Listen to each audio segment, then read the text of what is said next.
Y'all excited about this next verses though?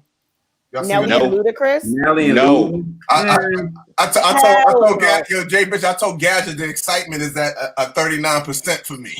Right. I'm 0% excited about this. This is like a giant waste of everything. I'm waiting for. Like, I know Portia's she's so ruthless. I'm so pissed about this. Like Timbaland and Swizz really went there and wasted all of our times with this marketing. Like we're all sitting there waiting, and then these are the two that he picked. Really? I think it's gonna do well though. I think it's gonna do well. I absolutely think it's gonna do well. I look at Nelly music like I look at Hammer music. Like during the time it was happening, it was the shit. But looking back on it, it's nothing but a joke. It's a joke now. I actually like MC Hammer more than I like Nelly. Let's be honest. I will. Yo, hold tight. We gotta talk about this. Let me send this live link real quick. He had a Band-Aid on his face, you guys. Like a grown-ass man running around with a little baby Band-Aid on his face. Like, what are you doing, bro? Go be best friends with Drake. You guys talk the same language here in interpretive ways. Yes, Porsche don't play. Yo, he cut deep, yo. I swear. At the end of the day, fortunately, you need to be like security at the White House or something. Like, you show all that. I would be like, "Oh, Trump's right there. I'm not looking."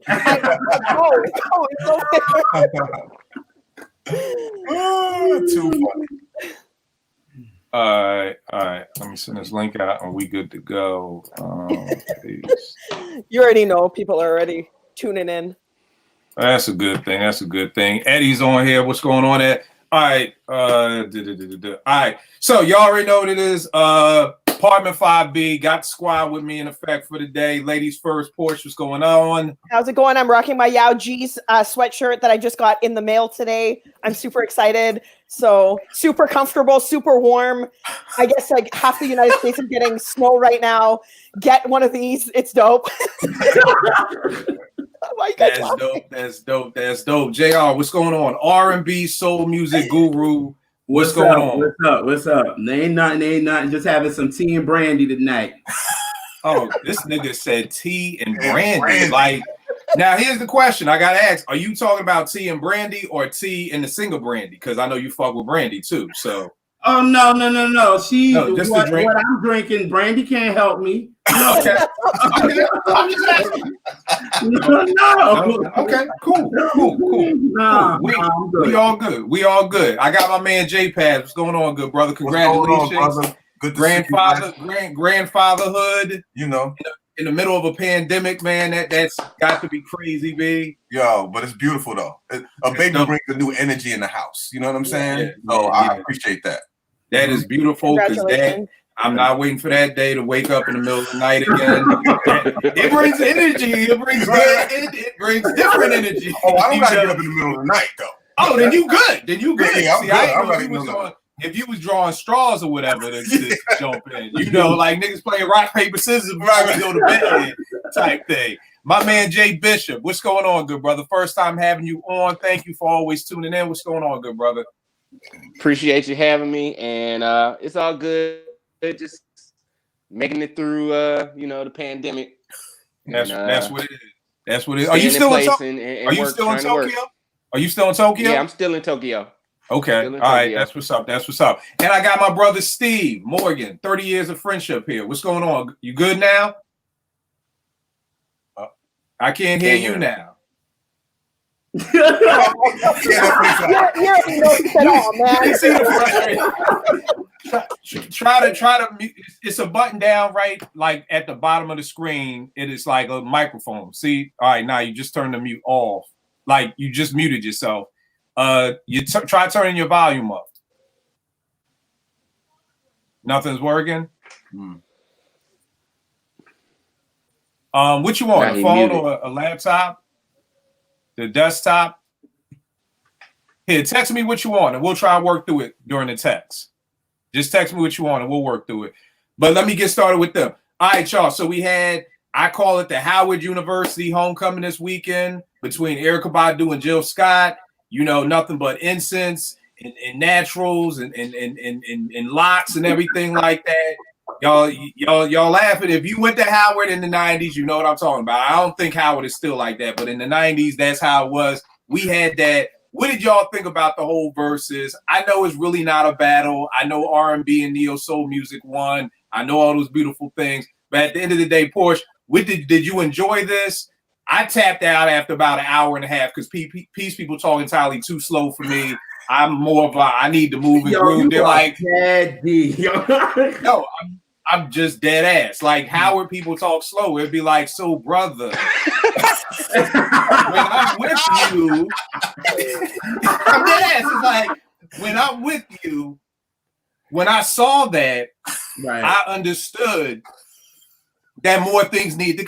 Motherfucker, get on with the story. So I tapped out after like an hour and a half. But wow. Porsche, what did you think of it? What was your takeaway from the whole versus thing? I think going into it, you already knew that there wasn't going to be a battle vibe. Like you already knew it was going to be very like love in the air, and we're a whole vibe, and we've got like, you know, the sage going and this and that, and that's dope. I mean, I love both of the ladies. I think they're true queens for sure. I think they were like playing whole songs for a little while, and I was like, okay, like you can just like you're not playing anything new. So you can play like your favorite part or like a verse and your part, or, you know, like just whatever to kind of condense it. But they didn't do that. So well, for a while. And it was way too long. Like it was really long. So for me, it was a little exhaustive, but I enjoyed it. All right. What about you, Jay Bishop? What'd you think? I mean, first off, when they both started playing, anytime somebody starts off with "You Got Me," yeah, I was like, okay, y'all doing too much. Okay, I'm not liking this at all. Yo, I'm with Jay Bishop. I was like, yo, we're really on the third verse. We're on the third verse of "You Got Me." Even when Erica played it the first time, I was like, oh shit, we playing whole songs. Yeah. Like, yeah, we did say that though. And then when Jill was like, and I want to play it again, I'm like, oh shit, have y'all not watched these? You don't play back to back. So I'm with you, Jay Bishop. But what were you saying, Jay? I mean, but it was sort of enjoyable. I can't say I enjoyed it as much as some of the other ones, but I mean, the music was good. I'm more of an Erica person than a Jill person, but I did enjoy it though. I can't say like you. I didn't finish the whole thing. Yeah, I tapped out. I tapped out about I don't know, at least 12, 13 songs in. I think I tapped out. Yeah, I only got 13 songs a piece in. Yeah, I only got about an hour and a half in. JR, you You Got Me back to back. So what would you think of it? That was real cute, Kill. But no, I'm just saying you did. You liked it. Whatever. But I liked it. I enjoyed it. I thought it was dope. Like, you know, Jay said, I'm more of an Erica fan too. But what I like is Jill was playing a lot of her like album cuts, which I thought was dope. And I thought it showed a lot about Dre and the dog. And I think like nobody really talks about them. And I think they work very well with Jill. Like a lot of her first album they was on, because Erica ain't even know who the heck they were. She was like, ooh. And I was like, Erica, stop. Like, you didn't know who they were. Like, right. Come on. You know what I'm saying? But I thought the joint was dope. I liked it. Again, I already knew what I was going into. That's why I was like, let me have a good buzz before I go in, because they're going to sleep very slow. And it's going to be like, you're going to feel like you're rotating like this. Yeah. I was like, all right, well, I know what I'm dealing with. But the songs, when they were coming with, I was like, they were dope. And to be honest with you, I think they both were great, to be honest. Because, you know, people were, upset our last, episode we did because, they didn't like that Jill said she might lose. So you're right. I didn't like that. I mean, what's the point of a battle if I'm going to say I'm going to lose? At the end of the day, R&B won, like you said. So that's what I think Jill was trying to go with. But, people like you take it very serious. So, you know, for me, but I thought it was dope. Like y'all said, it was 3 hours. I was there for the whole 3 hours. But, you know, if I had to pick one, I would say Erica won. All right. What about you, JP? I enjoyed it. I didn't stay for the entire thing, but I stayed for most of it. I think the whole back-to-back playing You Got Me, I let that slide just because Jill played the live version. And I know why she played that live version, because of the very end. When she That's the reason why she played it. When she what? At the very end, when what? When she goes into the whole like Jill, SCOT, when she spelled her name out. That's why she played that live version. And see, for me, I wish she would have just went to that part. Like I didn't have to hear the whole, That's true. That's right. You see Mama and hear Eve again, and but I mean, I thought it was good, but after, like you said, they were playing. When I was like, oh, y'all playing whole songs, and then there's like a 7-minute conversation in between each. I'm like, what, really? That's what we doing? I mean, I get it, but I don't get it. You know what I'm saying? Like, y'all know how this works. You know, I guess maybe y'all want to be something different, but they played some good songs. There's some certain songs I would be like, why she play that?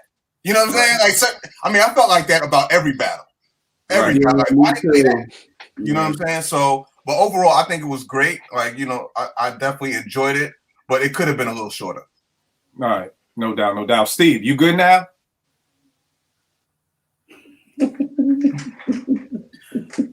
No. We still working this out. We're gonna get it. I feel you. And it's funny because I think after the Premier RZA battle, Pete had said something on Twitter like, y'all call these battles, we just call it playing music. You know what I mean? And I mean, I think that's, you know, everything is how it's marketed. You know what I mean? Like with Speaker Box Love Below, we're essentially getting a Big Boy and an Andre solo album, but it's marketed as Outkast. And if it wasn't marketed as Outkast, I don't think that sells 10 million records.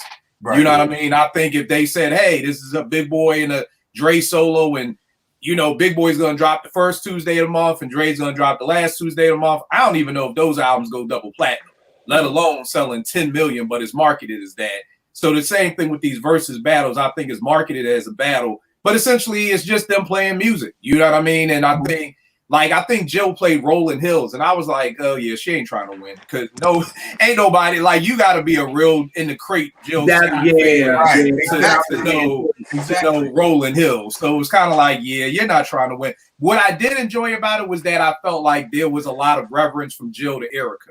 Yeah, you know, like it was like a big sister, little sister type vibe going on. And you know, because I always wondered, like, yo, do they kind of got beef because they kind of in the same lane and everything? But I walked away from that show like, wow, like Jill really, really, really respects Erica, like big time. Like, you know, there's reverence for that. Steve, we good yet? Can you talk?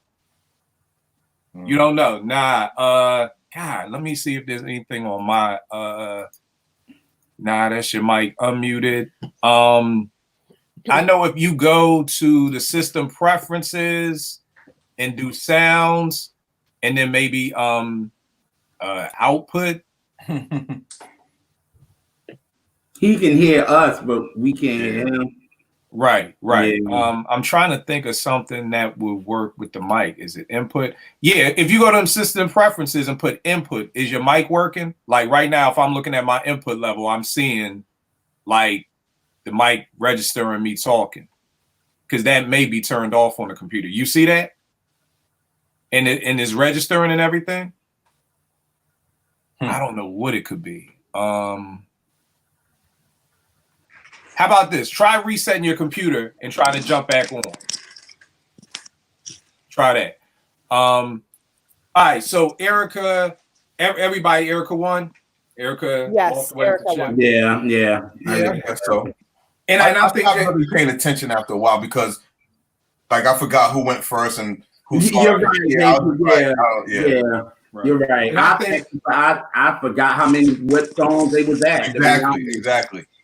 And I think, JR, you made the point on the last show that Erica just has so many more joints. A lot more range than Jill. Right. Like, and I think, like, with Erica, she's almost like I don't want to say she's Jordan, but like, you don't have to follow basketball to know who Michael Jordan was. You know what I mean? Like, you just you don't even have to even watch a game. So I feel like even if you don't love music, you know who Erykah Badu is. You've heard songs.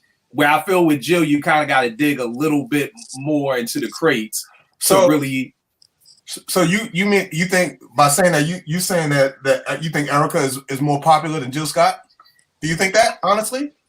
She's more known. She's more known. Yeah, I think she's more known because like when I think of like On and On, when I think of Hey, Kill, I'm having some audio problems. Let me go and try to correct this right quick. All right, no doubt. Like when I think about On and On, Next Lifetime, Tyrone, I just think like her songs are. It's funny that you say they're bigger, but like I don't know. They resonate more. I could say this. I think that Erica musically is bigger than Jill, but I think Jill is a little bit more popular because y'all gotta understand Jill is in movies. Jill done been on Oprah a couple of times. She's been in the Tyler Perry stuff, so it's like she's a little bit more known, a little bit more, I guess, popular. Because Erica only did one movie, and that was Blues Brothers 2000, right? Oh, I don't even know. I think that's all what Erica did. She was a queen in that, and that was it. I don't think Erica did any more acting. So I think Erica liked that she's where she is. You know what I'm saying? But I think Kill's talking musically because even like musically, I feel like Erykah Badu, like people that don't even listen to soul, like neo soul music, know Erykah Badu, but they won't know a Jill Scott song they won't know a Jill Scott song from a TLC song that we've never heard. You know, like it is what it is. And I think it's just because Erica's songs like resonate a little bit more. She's got a little bit more of a stamp. I don't know how to describe it. It's just something that sort of sticks with you when she sings. When you talk about neo soul, you're gonna talk about D'Angelo, Erica. Yes, you're gonna say Erica was first. Yeah, like Erica will get hit first. If you talk about neo soul, you're gonna talk about Erica as the queen of this. Yes, then you're gonna go to Jill, and then you're gonna go like that. Right. So, and I think it's too like anyway, because we know she might not be the first of this, but and then I think too with Jill, I don't know if Jill has those like certified bangers.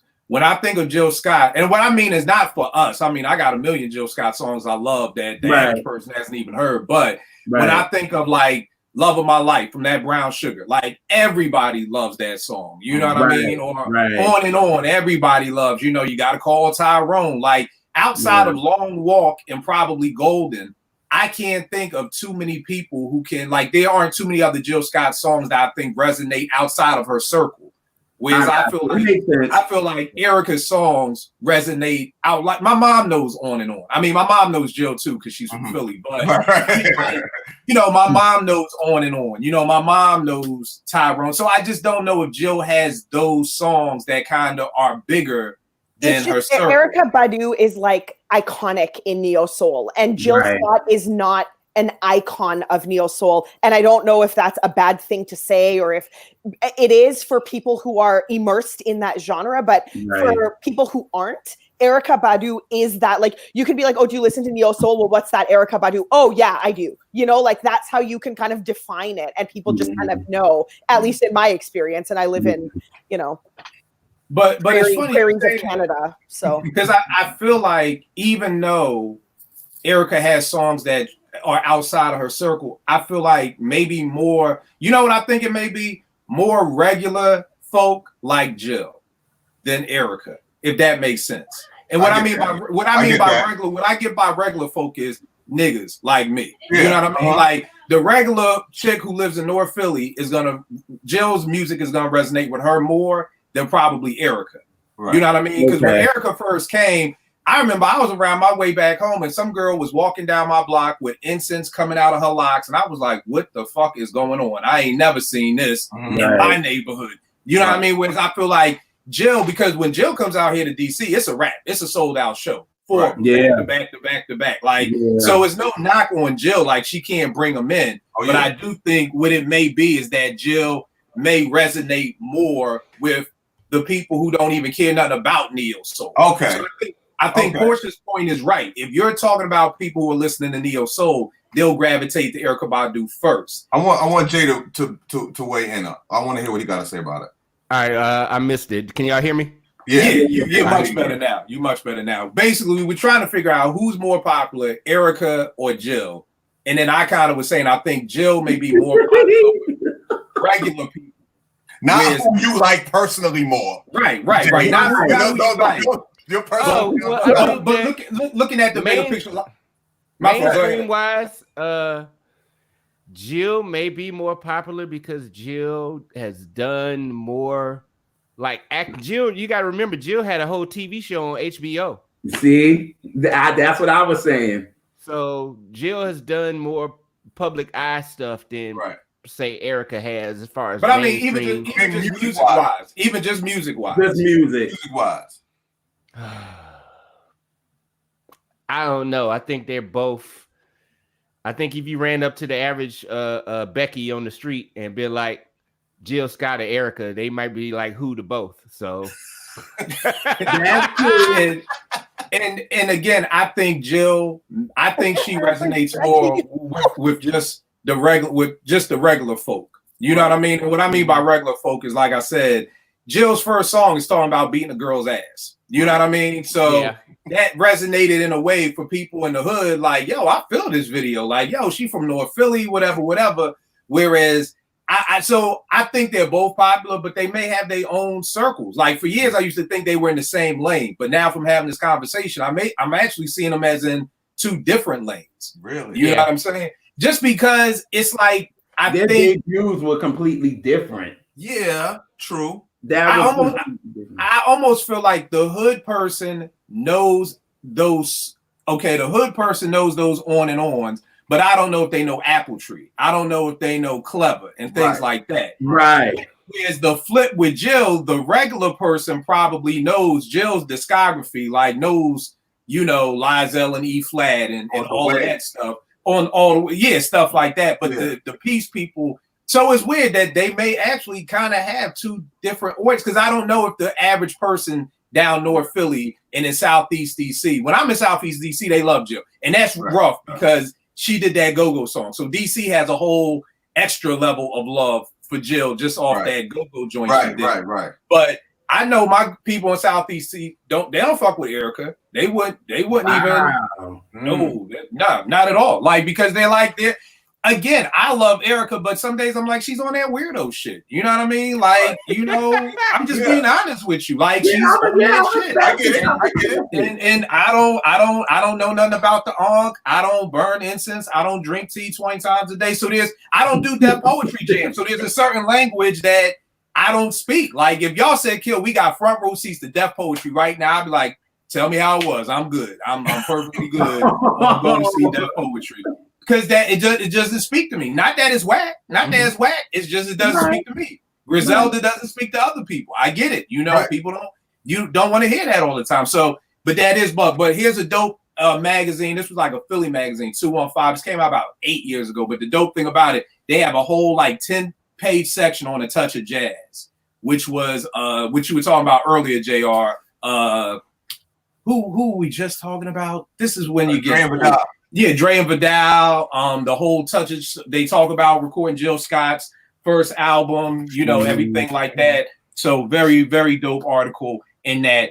Now, what do y'all think about that whole Touch of Jazz crew? That did Jill, that did Music Soul Child, that did Flowetry. What are y'all thoughts on that whole Touch of Jazz, Flowetry, music, Glenn Lewis, Kendrick and the Family Soul? What are y'all thoughts about them? Porsche, what did you follow them or anything? Not at all, to be honest. I mean, Music Soul Child a little here and there, but not as like a collective, I want to say. So no, not really. I wouldn't even be able to speak intelligently on it. Okay, what about you, JR? As what I like what they did for music, even though him singing, Jesus help me. But I like what they did. I like, what I'm saying, I like things like that. I like the, the Soulquarians. I like groups that have their own thing where they got their own team and they doing what they do. And I think what the Touch of Jazz did with Jill, what they did with music and everybody else, I think it's dope. I think I enjoy them. I like that. When they get with somebody, they make a sound and they give it to an artist, and it's dope. You know what I mean? So, and they definitely putting a touch of jazz in it. That's what I love. That's what my mom loved anyway. She loved that jazz and, you know, into the music. So, you know, I dig it. Okay, cool. I have a very controversial take on A Touch of Jazz, but I'll wait till the end to go. Jay Bishop, what do you think about A Touch of Jazz? I enjoy I like music, flowetry, all that. The only beef I got with Touch of Jazz is I think they did Kev Brown dirty. Kev Brown used to produce there and really didn't get the credit he needed to get from working there. Like he did, like that first Magnificent Jazzy Jeff album, Kev did most of the production on that. Which is a 5 mic classic to me. I love that first Magnificent album. All right, what do you think, JP? I mean, I've always liked the Touch of Jazz crew. I thought they was dope. Are they still like? I feel like it always bugs me out when I hear about a crew and all the stuff they did, and then I don't hear from them anymore. Like, how does that happen? What's going on? Yeah. I've always loved them. I think a lot of them don't mess with Jeff no more because Jeff was kind of stingy on the money like he was with Kev Brown. Right. They kind of go into that. He was LA reading up in that bitch. Say no more. Say no more. Say no more. But they kind of touch on that in here, and I think one of the things that happens is well, first let me say that. Well, no, let me talk about that first. I think the hard part that happens anytime when you have that collective of people who are producing, it always then comes back to credits and it comes back to their money. You know, I don't know if you guys have been checking, but the Roots on their YouTube channel, they've been doing these things since the pandemic, and James Poyser has been talking about all the albums and songs he's worked on, and he just talked about working on the Lauryn Hill album. And I didn't realize he worked on so much of the Miseducation. And he kind of talked about how, you know, when it was time to do the credits at the end, it was like Lauryn wasn't returning phone calls. And, you know, I think those 3 guys from Newark, you know, they did the suit. And Poyser was like, yeah, I started a lawsuit too. But then he said, you know what? I just walked away from it and said, you know, whatever. But, you know, I think that's the problem. You get all those people together, then it becomes the whole thing of, okay, well, who did what and how many people? So that's the hard part. And I think in one of the clips I posted that my mom was talking about with the Funk Brothers and why production was so messed up back then, because nobody really knew what production was. You know, it's like you were just a bass player for hire. In the 60s, you working at a plant all day trying to put food on the table, and somebody pays you $100 to come in and play the guitar. Like, that's love. Now we know, like, no, I'm a producer and this is what I brought to the table. And really, you only did the drums, but is the drums were 50% versus all the writing I did. So then you have all that stuff. So I think it was like 9 of them in Touch of Jazz at first. And when they broke, Dre and Vidal went their way. And then I think Carvin and somebody else. Ivan, right? Carvin and Ivan, they started doing stuff for Faith. Like they did like her album Heavy. Dre and Vidal kind of kept messing with the Glenn Lewis's. So I think the crew kind of broke up in different ways, but I think it does go back to what Jay Bishop said. You know, I kind of just look at the person who plays the part in this, that no matter, because I kind of felt Kev Brown was the second resurgence of A Touch of Jazz, because by that part, I think most of them had already jetted, you know, but even when I hear about, you know, if you go through the credits on this joint, you see Kev Brown, you see Odyssey, you see like the second wave of A Touch of Jazz, and then that didn't work out either. So usually going back to that first Jill Scott, when that first Jill Scott came out, I had thought that Jazzy Jeff produced that album because all you heard about was Jill Scott and A Touch of Jazz, and everybody knows A Touch of Jazz is Jazzy Jeff. Right. Now here's the hard. This was my beef with Touch of Jazz, and Quest speaks on this too.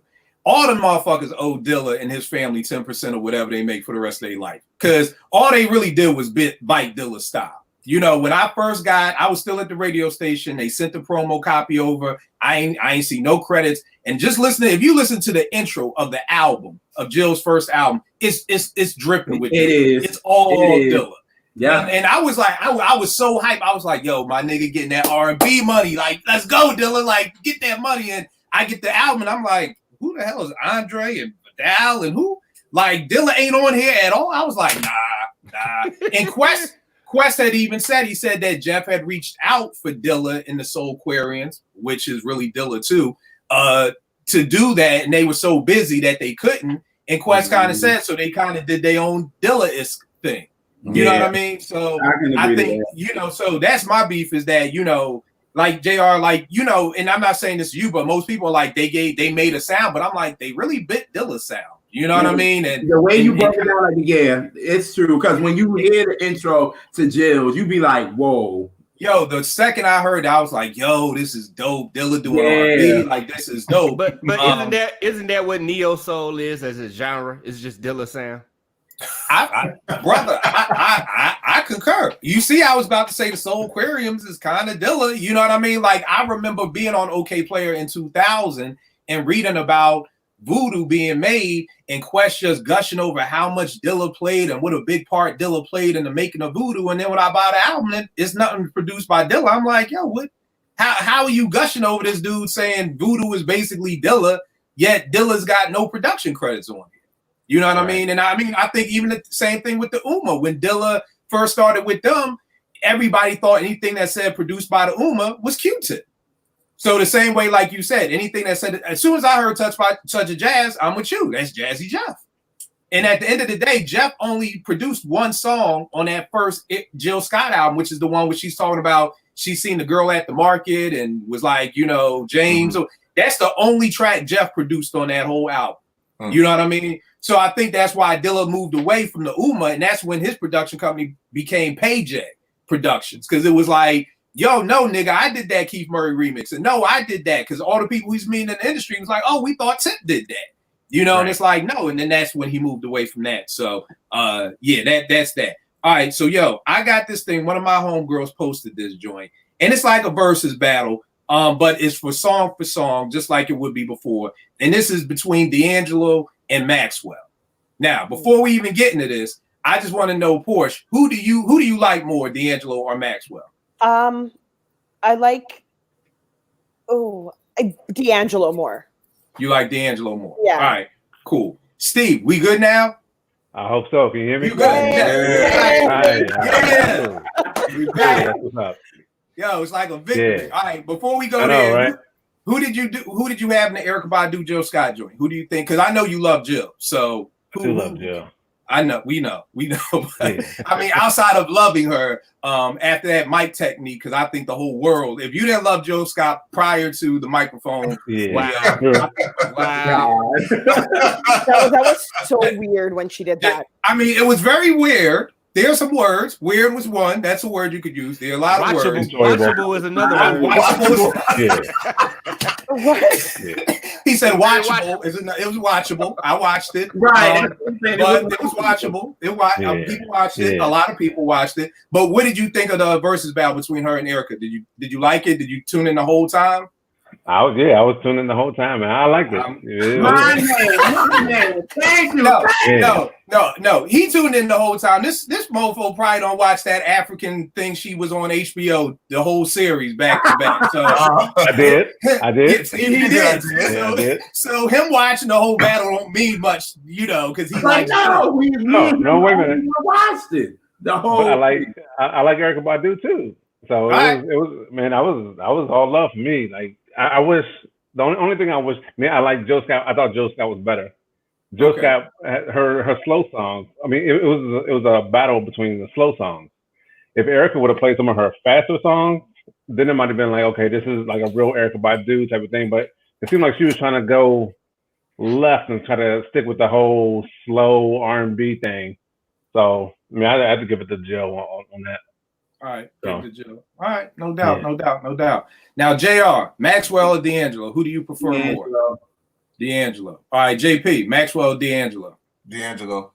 All right, Jay Bishop? I think Maxwell got the better body of work, but Voodoo is a classic, and it's hard to beat Voodoo. That's one of my favorite albums of all time. Here's the wild part. I can't choose. Here's the wild. All right, Steve, what about you, D'Angelo or Maxwell? I think D'Angelo is better. He's a better musician, but I would rather listen to Maxwell.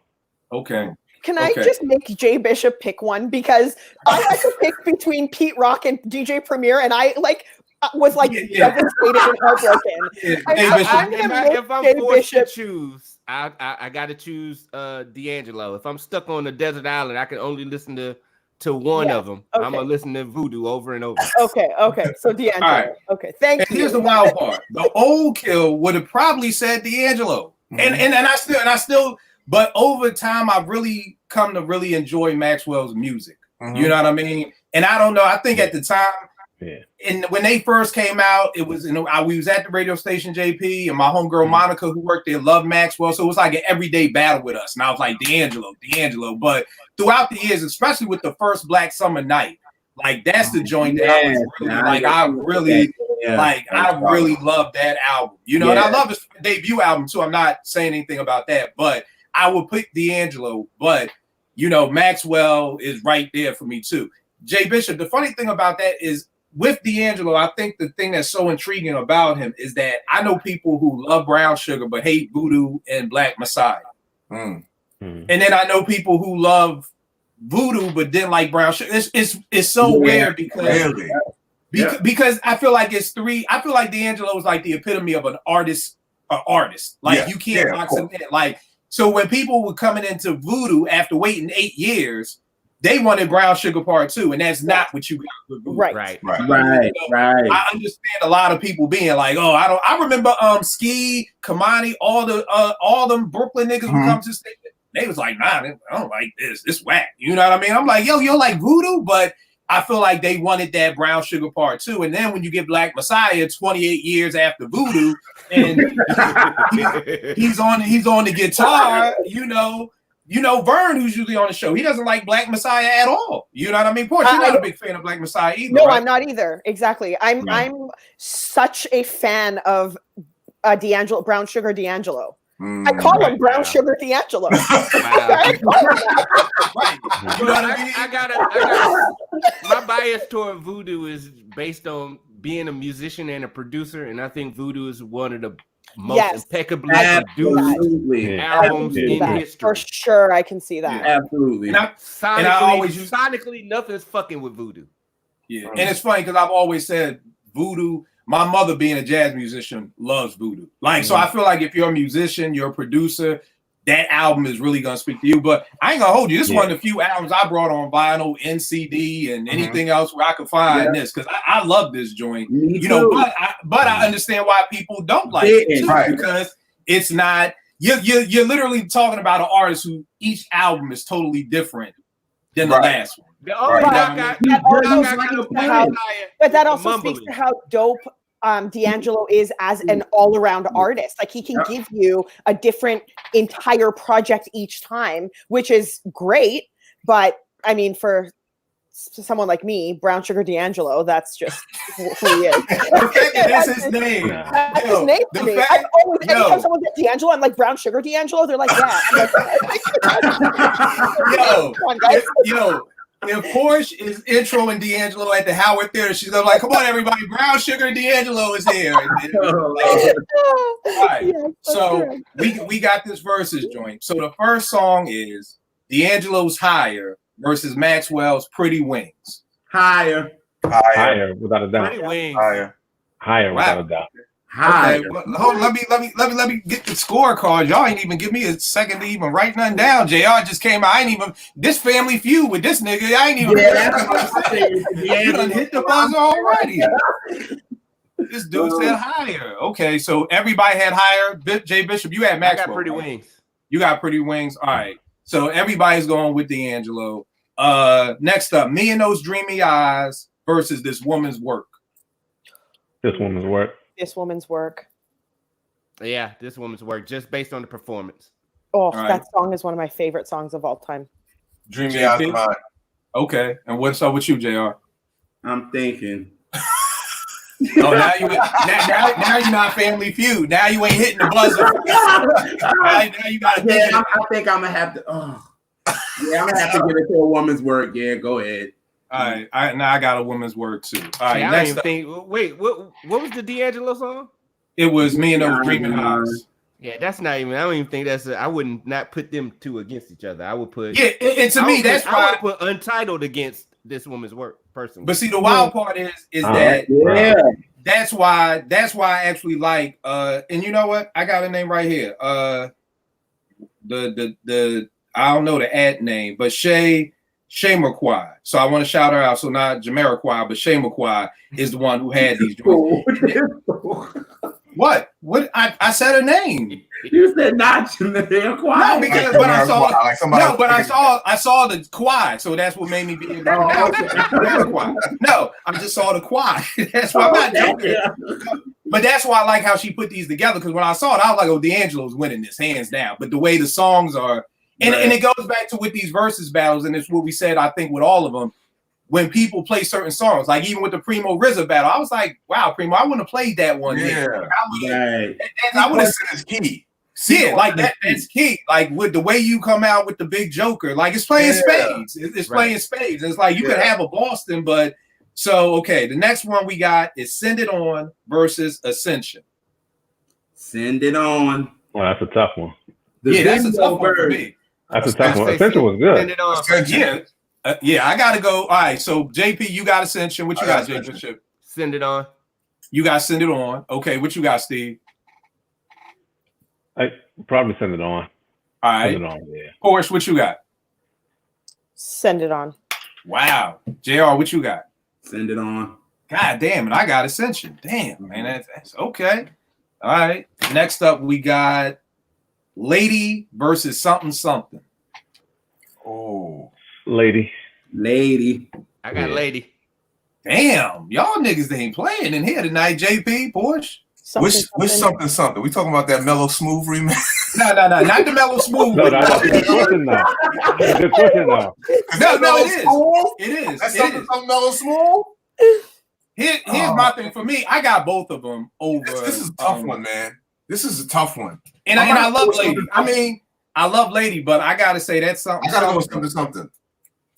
All right, so Steve, J Bishop, and Porsche all said Lady, right? No, I said something. You said something. So we got it's 2-2. JR, what you got? I said Lady. And I got something. So that's Maxwell. No, that's D. That's D. All right. Really Love versus Bad Habits. I got Bad Habits. I mean, really Bad Love. Habits. Bad Habits. Bad Habits is crazy. What you got, Steve? What's Really Love? I gotta. That's on Black Messiah. Really Love is on the Black Messiah. Yeah. It was floating around for years, and you can't. So going back to your first thing about how you like Black Messiah, I didn't really like Black Messiah. Like it kind of turned me off with D'Angelo, to be honest with you. Like he mumbled too much. It sounded exactly like Voodoo. I didn't really like it, so that's why I wasn't really sure what it was. But I knew I can, like, when I hear it, but I wasn't sure if it was off the second album or the third album. But it's that. And that's a good point that you bring up, but let me mark that down. So everybody said Bad Habits, so it's tied 3 apiece. Here's the thing: the knock on D'Angelo I've heard from a lot of people is the nigga mumbles. You can't understand a word he says, and he gets a pass for it. Because I said last week, I feel like Erica gets a pass for having 3 rappers babies, because if this was Nicki Minaj, she'd be a full-out slut. James Brown used to mumble too. No, I agree. James Brown didn't mumble. He articulated nonsense, and it was amazing. Portia's like, hey, what are you talking about? I understand every word he said. I didn't know what he said. James Brown said. It was illiterate. It was illiterate mumbling, but I understood it. But people have challenged me on this before, because again, like D'Angelo, is one of the reasons that I love soul music and R&B so much. Like, I always tell people, up until D'Angelo, R&B music for me was just slow jams, to put on slow jam tapes, to just get busy with people. Like, that was it. I really didn't, outside Jodeci and stuff like that, it was like R&B's purpose in life itself is to have sex. If we're not having sex, there's no reason to listen to R&B. Again, so happy wow. But here's the thing: my mom is a jazz musician, so you gotta remember, I didn't have the upbringing that a lot of y'all had. Like, I don't have the Saturday mornings cleaning to the Staples singer. It was jazz rehearsals. I was in studios my whole life, so I didn't grow up like with that Temptations in the background. I grew up with a whole bunch of jazz, and growing up with jazz in the 80s, nigga, that was not popular. Like, nobody was like, yo, can we come to your house and hear people play the bass all day? So it wasn't popular, so I don't have those soul stories. But once D'Angelo came, it was like, oh. So I love D'Angelo, but people always like, but Kill, I can't understand nothing he's saying. Like, even when I get the lyrics, I still don't know if that's really what he's saying. You know what I mean? But when did he start mumbling? No, like he didn't mumble on Brown Sugar. You said he didn't mumble on Brown Sugar. He did not mumble on Brown Sugar. He did not mumble on Brown Sugar. That's why I said it started with Voodoo, and from there, because I think he wanted to become a little bit more artistic. That's why I think the mumbling started with that. Well, I know.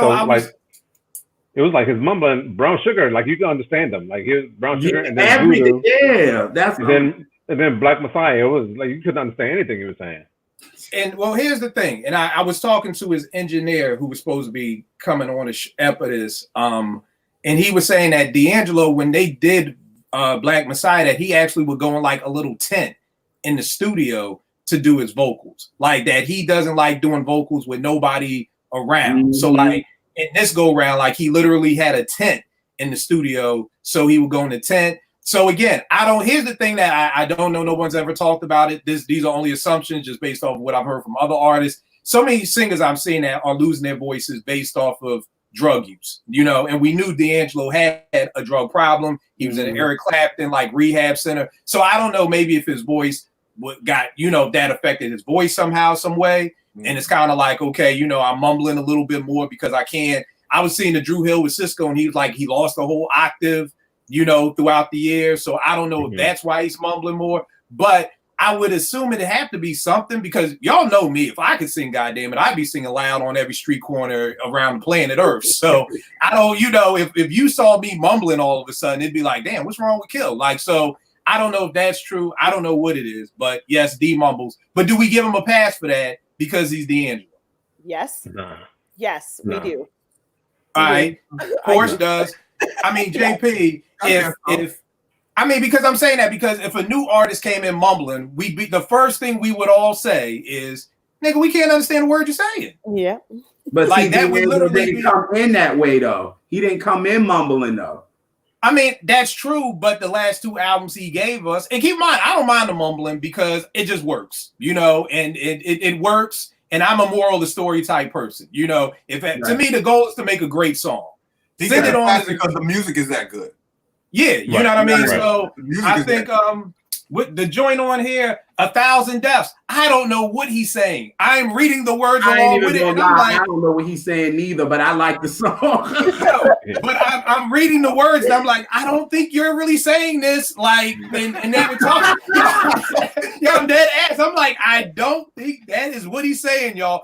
And they were even saying before this drop, they were saying they were trying to do the genius online, and people were just at a point like, we think he's saying this right now because, but you know, 1,000 Deaths is so incredible to me that I'm like, I don't care. You know, it just sounds great. It's an all around great product. So that's what it is. The next joint up, this conversation reminds me of. You ever see that old Whoopi Goldberg movie, Jumpin' Jack Flash?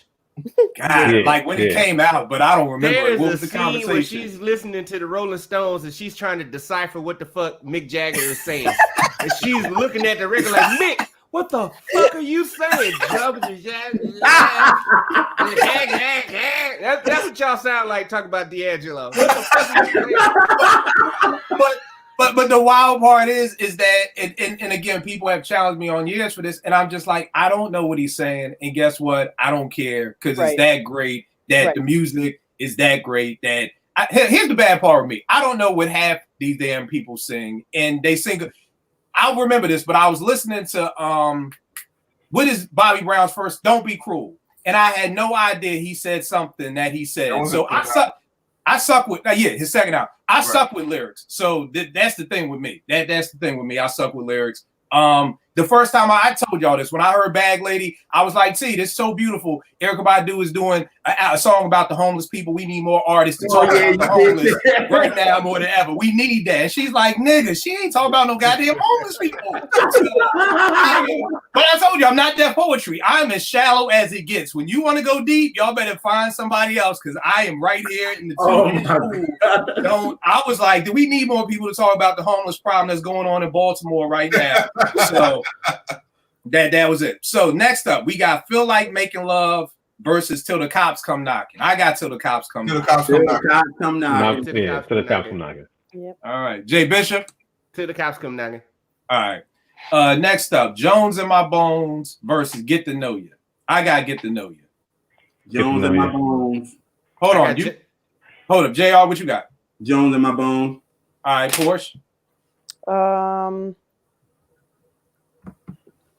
Jones. All right, JP. I'm gonna have to go with. I'll go with Jones. All right. Yeah. Jay Bishop. Jones in my bones. All right, and Steve. Get to know you. Yeah, and I gotta get to know you, but D'Angelo still comes out with that. Next up, we got Brown Sugar versus I never knew the name of this song. Luxury Cocoria. Cocature. Cocature, thank you. I see what I mean. I've been saying Luxury Cocoria for the past 20 years. So that song sounds like. It was the first single off the second album that nobody was really Embryo. Oh, it was the first single off Embryo. Yeah. Yeah. All right, I'm not that now. Okay. I got a cure for this. Yeah. When he was in back, man, that was a good record. Yeah, it was. It was. Yeah. But I gotta do Brown Sugar over that. Yeah, I gotta go with Brown Sugar though. Yeah. Brown Sugar. That's all right, Brown next Sugar D'Angelo. That's Brown Sugar D'Angelo. That's right. We got Cruising versus Sweet Lady. Ooh. Sweet Lady is dope, man. I don't know if y'all remember that off the first album, but Sweet Lady is a. I love his version of Cruising better than Smokey. So Cruising was dope. Woo. He did have a nice low piece on in the Cruising joint. I'm gonna go with Cruising. All right, everybody cruising. Yeah, I'm gonna go with Cruising. Yeah. What about you, Steve? No, I'm going with Sweet Lady. You going Sweet Lady? All right. Yeah. Me too, but D'Angelo still comes out with that. Devil's Pie versus Dance With Me. Devil's Pie. Premier got that. That's Premier got that. Well, okay. I see like That's like the one song I skipped on the album. That's like the only song I skipped. Here's the thing with Steve, y'all. Number one, this is my brother. This is like one of the closest things I got to a brother. We met at 889, right? Were you interning at the station? Yeah. Right. Yeah. This dude loves R&B, and he has the most absolute craziest takes you will ever hear. He will say something tonight that will make everyone say, "Are you serious?" And trust in God, he is. He's dead ass serious. This is not shock jock. He truly believes this to this day. So he does not really mess with hip hop like that. So now here's the thing that I always will say about Voodoo. I always did think Devil's Pie kind of stuck out to me. I don't mind it on there, but I just felt like it kind of, for me at least, kind of messed up the flow a little because it was like that was off the Belly soundtrack, right? And it kind of I still love it. Don't get it wrong, but it did just feel like I always wanted to know, like, why did you include that? Because everything else is kind of live and Electric Lady Studios. But yeah, okay. Next up, we got One More Again versus Submerge. I'm going with One More Again. Oh, One More Again. One more again. Yeah, One More Again. Yep. Steve. Yeah, I got one more again. All right. He sound like he hurting. I'll tell y'all the score right now, and D is gonna win this because I mean it's 8-4 right now. So that's not gonna come out. I found my smile again. The Fortunate. I gotta go with Fortunate. Fortunate. Fortunate. Wait, what'd you say? I found my smile again. That was a joint off the Space Jam soundtrack. It was Fortunate. I actually like. I love it. I love I found my smile again, but it's not for me. It's just not better than Fortunate though. That's like, Candyman. We ain't gonna talk about Candyman. I was just about to say, you let Candyman win. I try not to hold the stuff that Candyman produced against the stuff that Candyman. Okay, I got you. Candyman. I can't. You are not allowed to say that name. Here's the thing. If you say Candyman more than 3 times, your daughter comes up missing. So I don't want to put Naomi. I don't want to put Naomi in that situation where she comes up missing tomorrow. So I just try to say it once. And God. Oh God. The next up, I don't even really remember this song. This is the problem with Maxwell. Like, there's so many songs that I know, but I don't even know the name. I don't know what Ever Wanting is. What Maxwell song is that? What? I can't remember that one. Ever Wanting. I think it's the first song on Embryo. Ever Wanting, maybe, but it's gonna lose it. It is. I don't even remember that song. Yeah, I don't remember it. I'm not a big fan of the Embryo album anyway. So, but I think it's gonna lose the Untitled. So, yeah. So we got D'Angelo coming out on top with a score of 9-5. That's huge. Yeah, it's funny because I wasn't a fan of the Embryo album like that. I wasn't either. What do y'all think? I need to go back and listen to it because I felt that way about a couple of second albums, and then when I went back to listen to the second album, I was like, "This is pretty good." I felt that way about Dwelle. I thought the second album wasn't that great. I did too, and I went back to it. Yeah, it's dope. It's dope. Yeah. Have you ever heard this joint, Rise? Y'all can see this. This was like, this is Dwelle. This is like his first joint. I'll send it to y'all, but it was kind of like his demo or whatever. Okay. Some of the stuff, some of the stuff ended up on there, like Angel is on here, is on here, but they're much rougher versions of it. Like, yeah, like you could even see from the picture of dude, like, you know, like this is back in the day Dwelle type thing. Yeah, but no, I feel you on that, JP, because when I went back and listened to that Maxwell joint the same way. To me, what's y'all favorite Maxwell album? First one. Urban Hang Suite. First one, everybody? Yeah. The first one. Yep. Urban Hang Suite. And for me, I love that Black Summer Nights, man. Like that's probably my second. Yeah. That's probably like and I don't know if y'all on like the extended box set, like it came with the making of it. Did y'all see that? The making of the album? Oh man, that makes me love it even more because just the people, the musicians he was working with Kenneth Whalen III, Chris Daddy Dave on drums. He like showing you on the second song on where is this? Cold. Yeah, Cold. They were talking about how they held the microphone out the studio window to get the rain, and that noise is a windshield wiper going back and forth.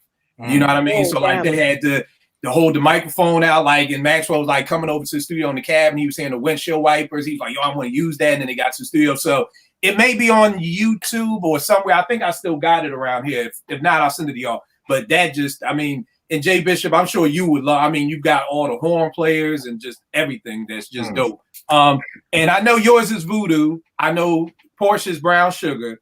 JP, Steve, and JR, what are y'all favorite D'Angelo?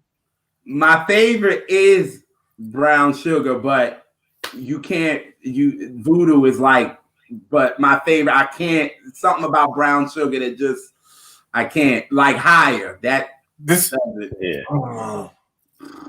What you gonna say, JP? This is how I feel about it. I feel about Brown Sugar and Voodoo the same way I feel about What's the 411 in my life. Don't you do it. Listen, hold on. He said, don't you do it. Listen, hold on. I feel that, like, so for Mary, My Life is my favorite Mary album. But I feel What's the 411 was her most important album. Agreed. I feel Brown Sugar is his most important album because it basically started the genre it's in, but I think Voodoo is my favorite of it. The production quality is unmatched. Yeah. So right. What about you? What about you, Steve? I agree. That was a good way to put it. Like I was going to say, like Brown Sugar. I would rather listen to Voodoo, but like Brown Sugar is just like good. You said, you wouldn't have the whole genre if it wasn't for Brown Sugar. But Voodoo is. I mean, it's Brown Sugar D'Angelo. I mean, like Porsche said, it's Brown Sugar D'Angelo. Like, what the hell? You know? Can I say something controversial? Please do. It may get me kicked off this show. Oh man, please, please. Between me, JR, and Av, I don't know who says more controversial stuff. You ain't lying. I'm not a fan of My Life. Okay. Get him off now. Now.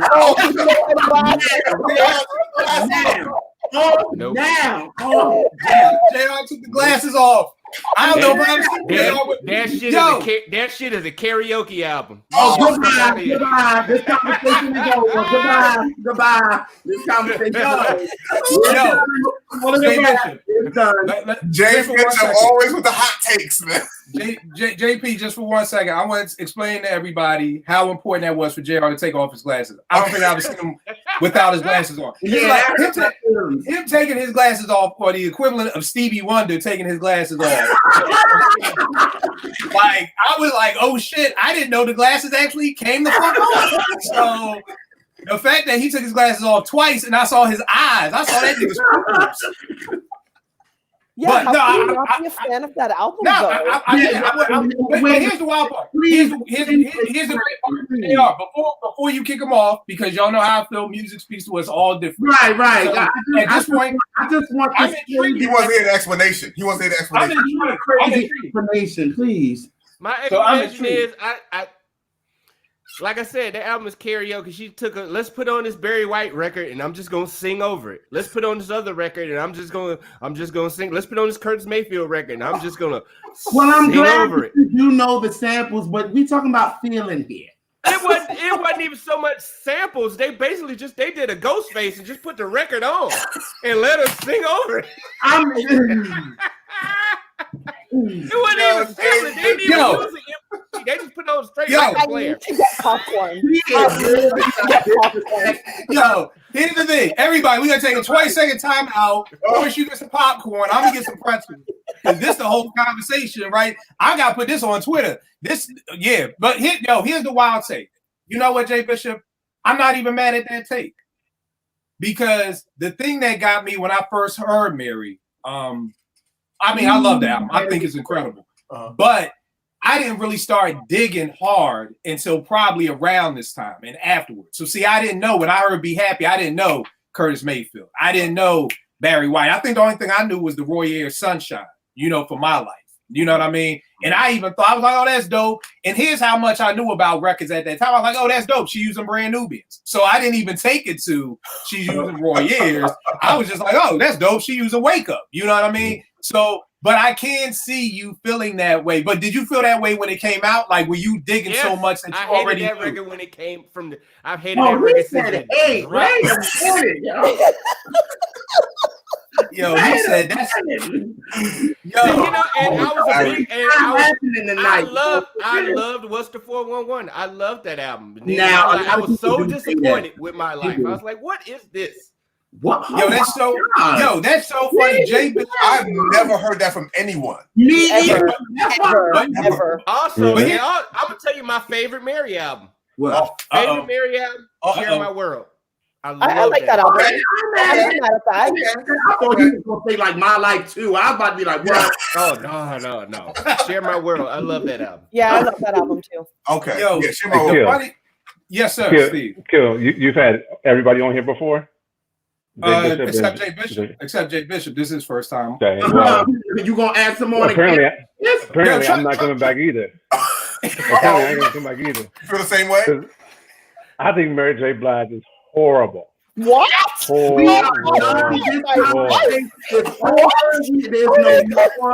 no. We're not doing this. Mary J. Blige has never sound good on any album ever. Mary J. Blige as an artist is matter of fact, she has one song where she sounds good. That's it. What's the one song? We got two extremes on here. We got somebody that says Mary's horrible, and we got Mary's #1 fan on here. Like, this is crazy. But hold tight, JR. Before we get the guns, just relax for a second. Just calm down. Calm down. Ain't no calming down. I need some. No. I mean, I know, but they are. They explained it. Jay Bishop has said it was a karaoke. Basically, my life is karaoke at Bennigan's night on Friday when Bennigan's brings up the karaoke machine. It's karaoke when the person is drunk and can't read the words, so they just make up their own. Oh, you disrespectful right now. No. This is what we not gonna do. This is what Jay Bishop does. This is who he is, man. This is who he is. Yo, I have never. Okay, now Steve. Now that's Jay Bishop's question. Jay Bishop, Steve, what's the one song that Mary does sound good on? I want to know what's the one song. I'm not even sure. Wait a sec. Hold on, JR. Hold tight. I got you. He's mad. Okay? Yes, I got you. Just wait, JR. Just wait. JR, just wait. Just calm down. Just for a second. Now, Steve, right. You don't even. This is music. You're right. Go ahead. Steve, nope. Now, what you're telling me is you don't even know the one song she sounds good on. That's you don't even know. Anytime I hear it, I just like next time. I don't even want to hear it. How you gonna say she sounds good on one song? What's that song? I don't know. I don't even know. I don't know. But anytime I hear Mary J. Blige, it's always skipping. Goes to the next song. Somebody played Mary J. Blige once, and I was like, oh, this sounds okay. That's it. Okay. Now here's the thing. Now I can understand this because JR, we did do the show that Mary really can't sing. We did that show. Cannot. Huh? The way that Jay Bishop described her at karaoke, that's extremely accurate. I don't remember that show, and I don't know who those rules are. So we but no, JR, we did the show. You have to remember. I don't remember that. Okay. I apologize. Okay, we didn't do the show. No show about Mary. Okay, right. We never did the show. That nigga just did a Men in Black to me. That nigga said, "Kill." We didn't do the show. Okay, boom. Show going. Never did that one. Okay, cool. I don't even know what show we talking about. We did a show about Mary. I don't even remember. But I can't say I've never heard that take. No. But looking back at Mary, but I can. Here's the thing. And JP, how were you when this came out? Did you know these samples? I knew the Barry White. I knew the Roy Ayers. I didn't know the Curtis Mayfield, but I probably knew the other ones on there. But yeah, the Curtis Mayfield is the one I didn't know. Okay, all right. I could see somebody feeling that way. I could understand that because they are just loops, you know. But again, for me, I'm always the end of the day person. These loops made some good goddamn songs. You know what I mean? Whereas you got Miss Jones who's singing over some loops and she ain't made no good songs. You know what I mean? So I'm always just a moral to the story person. That I mean, of course, you got the bad boy behind you pushing you, right. But I can't also see because this was a totally different sound than what's the 411. Mm-hmm. You know what I mean? So I understand him saying he liked that, but didn't like that. When I talked to Chucky, he even talked about kind of being intimidated to doing this album because coming off of What's the 411 was such a huge album. But yeah, I can't ever say I've ever heard that take before in my life. That this is Friday night at Bennigan's. Like I can no longer look at this. Ain't even my life. This is Friday night at Bennigan's now because it's just karaoke. I know it's not. I'm stuck on Steve saying Mary's horrible, like as a whole situation here. Right, it's a whole situation. It's not like this album was horrible, or I mean, that's like Drake status. I don't know if we like in my mind. I'm sitting there going like, like I didn't do it this time, y'all. She brought it.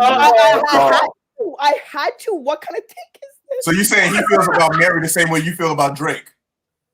I would assume it sounds like it. It sounds like it. Here's the thing. It really does. What were you gonna say, Steve? No, I think at the end of the day, and I'll say this in Steve's defense, Steve really likes powerful singers, in my opinion. Am I right, brother? Oh, okay. Well, I wouldn't say that. Okay. I because I feel like Mary is a good singer. I feel like she's good. I don't feel like she's going to get up there. When I hear Mary perform, it's never it goddamn sure ain't for the dance steps. It's never for that. You know what I mean? And I never listen in hopes of her taking me to church or here's a good question because we talked about this last week about soul singers and R&B and what's the difference. What is Mary? What's Mary? She's a soul singer. She's a soul singer. Mm-hmm. She's a soul singer.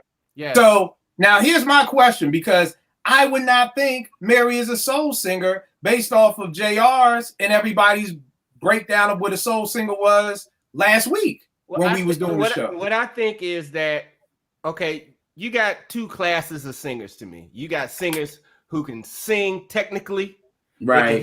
They can hit the pitch, they can hit the notes, and then you got singers that's based on feeling.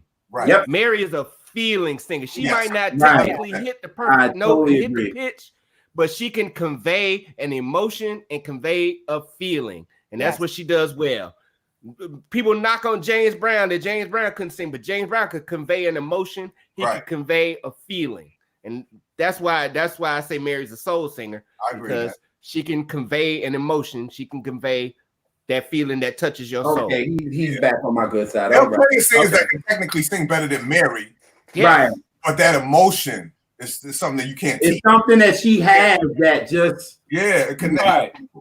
Let me ask a question, because again, the knock is when Mary is happy, she can't make good music.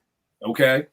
So when Mary got a divorce, it was like, yes, she's back. And we got that Strength of a Woman album, which is like the first Mary album I've liked in like the past 10 years. Is it that she can, okay, I like what Jay Bishop said, that a soul singer is somebody that can give you that emotion. JR, I'm just shocked because the soul singers we were naming last week, I would say Mary's an R&B singer, because y'all was telling me that you got to be on the choir and testify and, you know, everything else. And I don't see Mary singing on the church. Greg said that. Greg said that. Okay. All right. Cool. Now, is Faith an R&B singer or a soul singer? Faith is she's a soul singer to me too. But I think like Faith sings better to Mary to me. Like if you ask me who's a better singer, I will always say Faith. I absolutely agree. Mary that resonates more with people than Faith did. But I love Faith. But I was consider Faith a soul singer. Okay, now here's the thing. All right, Jennifer Hudson, sing her ass off. Is she a soul singer? Like, who's an R&B? Here's a better question. Who is an R&B singer? To me, Faith is Ashanti.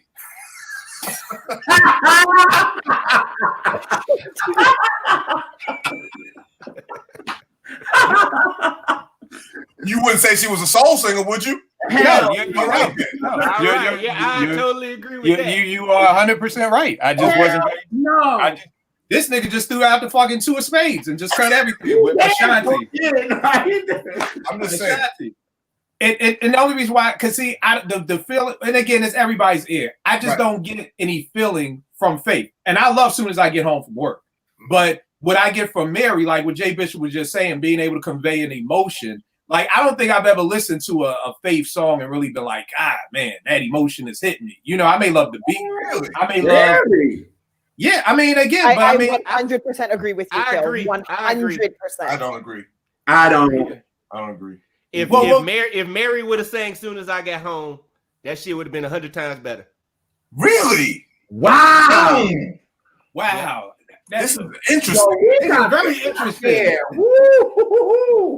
Because I don't, it's almost weird because I want to say I would take Faith over Mary. Not as far as body of work, you know what I mean? But just as far as who can sing better. Because I would agree with that. I think Faith, I don't know if Mary would give me the same, well, you know what I was about to say, the same feeling Soon As I got home gave me. So shit, what am I talking about? I don't know.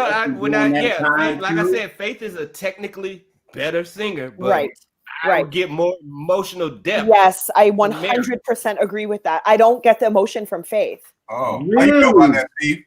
What you think of Faith?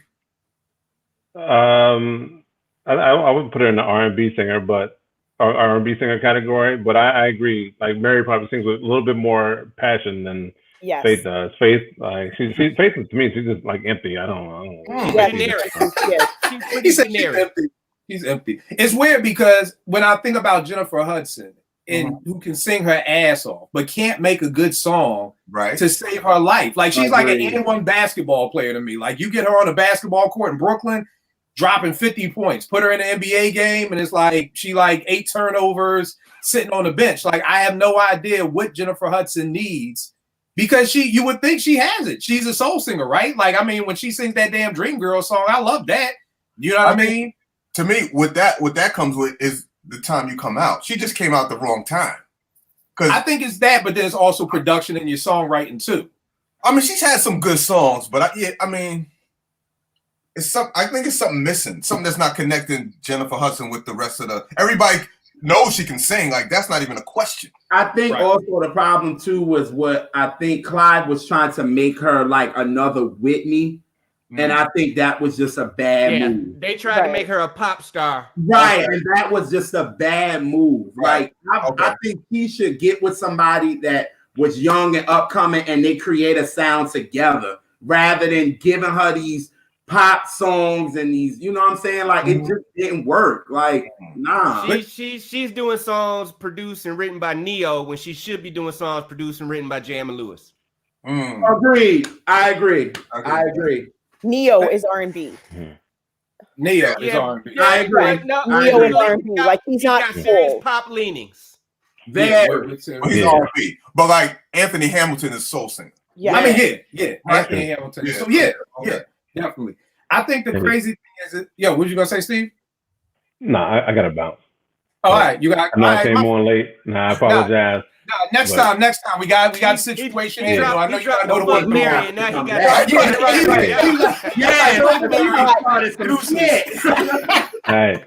All right, y'all. Next week, man, we get with you next time.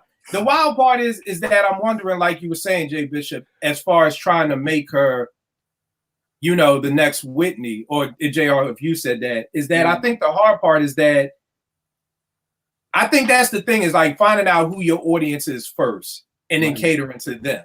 Right. So when Mary came out, it was very specific that her audience was us, the hip hop generation. It was, as soon as I heard them drums from Top Billin', I was locked in.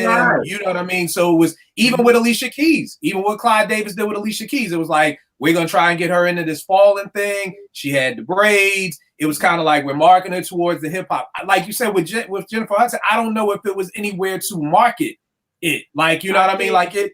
I think that it would have changed because she won the Oscar before her album came out, right? Yeah, she did. Yeah. I think if she hadn't, so when she won the Oscar, she was already in the mainstream. She was already in white people's eyes. So they had to immediately go pop. They couldn't slowly build her up from R&B to crossover because she was already crossed over. Had she not won that Oscar, then maybe they could have did it that way. Right. Because the wild part is she did. I remember she had a song with Timbaland like later on in her career, and it was just like, nah, that's not it.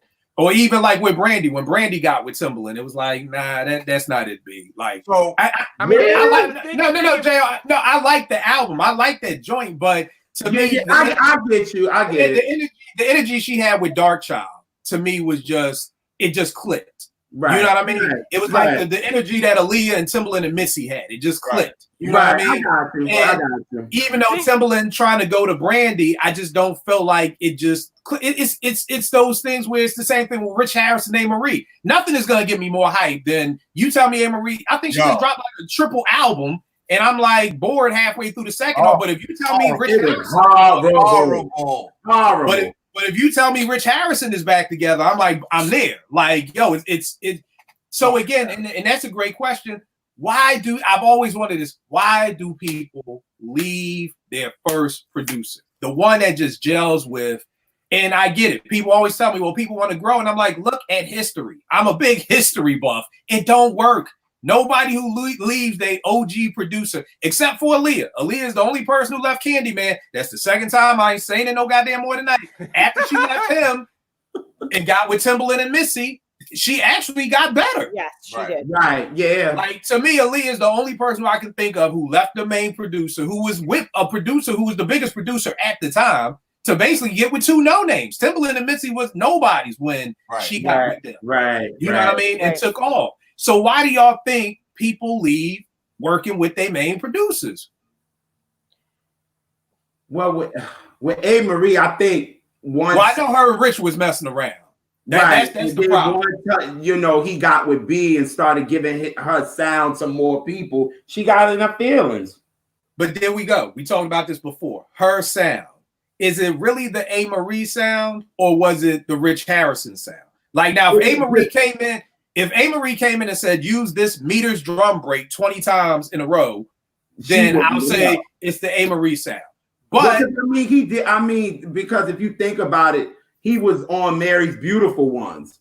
So if you listen to Beautiful Ones and then you listen to All I Have, that album, you can kind of see the similarities of the sound that he did with Beautiful Ones with All I Have. So it's like, I see what you're saying as far as sound, but when you think of A. Marie, you think of that Rich Harrison sound. So then Beyonce got it, then he gave it to Mary, then he gave it to all these people. So then now they're more popular than her.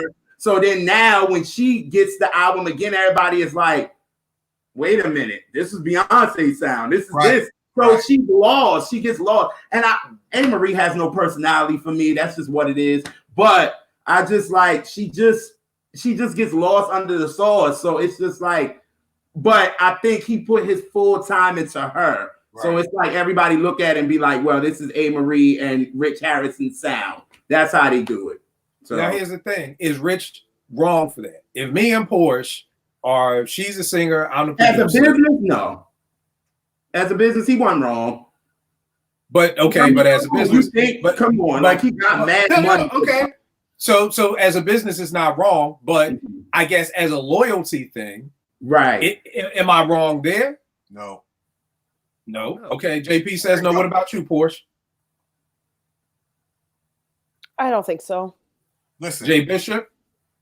Are you saying him being loyal to her or her being loyal to him? No. I'm Rich Harrison saying, okay, business wise, Beyonce wants beats, Tony wants beats. I'm gonna give them songs. You know what I mean? Right. But A. Marie is, but my homegirl over here, A. Marie, who I started with, and it goes back to the whole Pete and Premier thing. It goes back to the Primo Gangs Guru thing. It goes back to Fonte saying, I remember when Little Brother first broke up. Knife is giving away the Little Brother sound.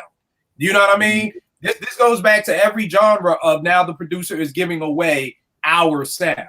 So JP is saying he's not wrong business-wise or friendship-wise. What do you think? I mean, everybody got to eat. So what was their friendship? What was their friendship? And was that, like, I have a ton of questions because when you bring loyalty into it and you're bringing loyalty and a friendship into a vicious business, it becomes extremely blurred. Like, and it's blurred with the, like, me as the artist, like if we're going to use the, you're my producer. I mean, we're friends, but I can't expect you to just stay in this bubble because at the end of the day, like as a producer, just like I would have a right to go with a different producer, you have the right to go. I mean, it's not friendship at that point. It's business. Like we're talking business. If you were shady on like a personal friendship level, like you talk shit or like, I don't know, whatever, that's different, but not producing for other people, in my opinion. But it's funny you say that, Porsche, because I'm thinking, then I can't get mad when you want to work with somebody else the next album. Then. Right.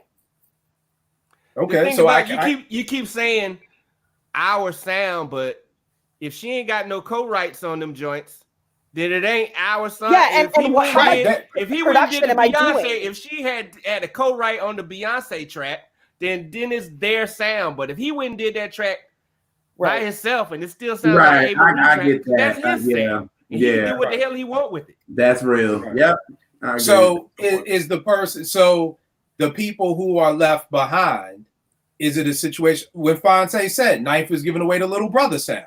So Fonte shouldn't have said that? But people, he's not giving it away, but people are they're coming to him for it. They're asking him for it. Right. But that's the thing. I'll give you a great example. When I did that Mad Freguesano Dice Game track, Just a Loop, played that beat for 100 people. Nobody liked it. It's Just a Loop, kill. Who wants Just a Loop? Now in 2020, that's all motherfuckers want is loops. So as soon as I did that track and it blew up, everybody was like, "Kill, give me a Mad Freguesano Dice Game beat." That's normal. So I'm sure that's what everybody said to Rich. Hey, give me that one thing beat. I want that beat like one thing. I want something like that. So he's like, okay, that's what you want. Let me go in my meters bag again and get some more. Then people started following his sound too, like the Sean Garrett and all that. They started following Rich Harrison. So it was like, that's why everybody would say, when you listen to B Day, you be like, ooh, this is a little bit of Rich Harrison inspired for real. So it's like, but Kill, this goes back to what you were saying about Premier and you not being excited about Premier beats because they all sound the same after a certain time.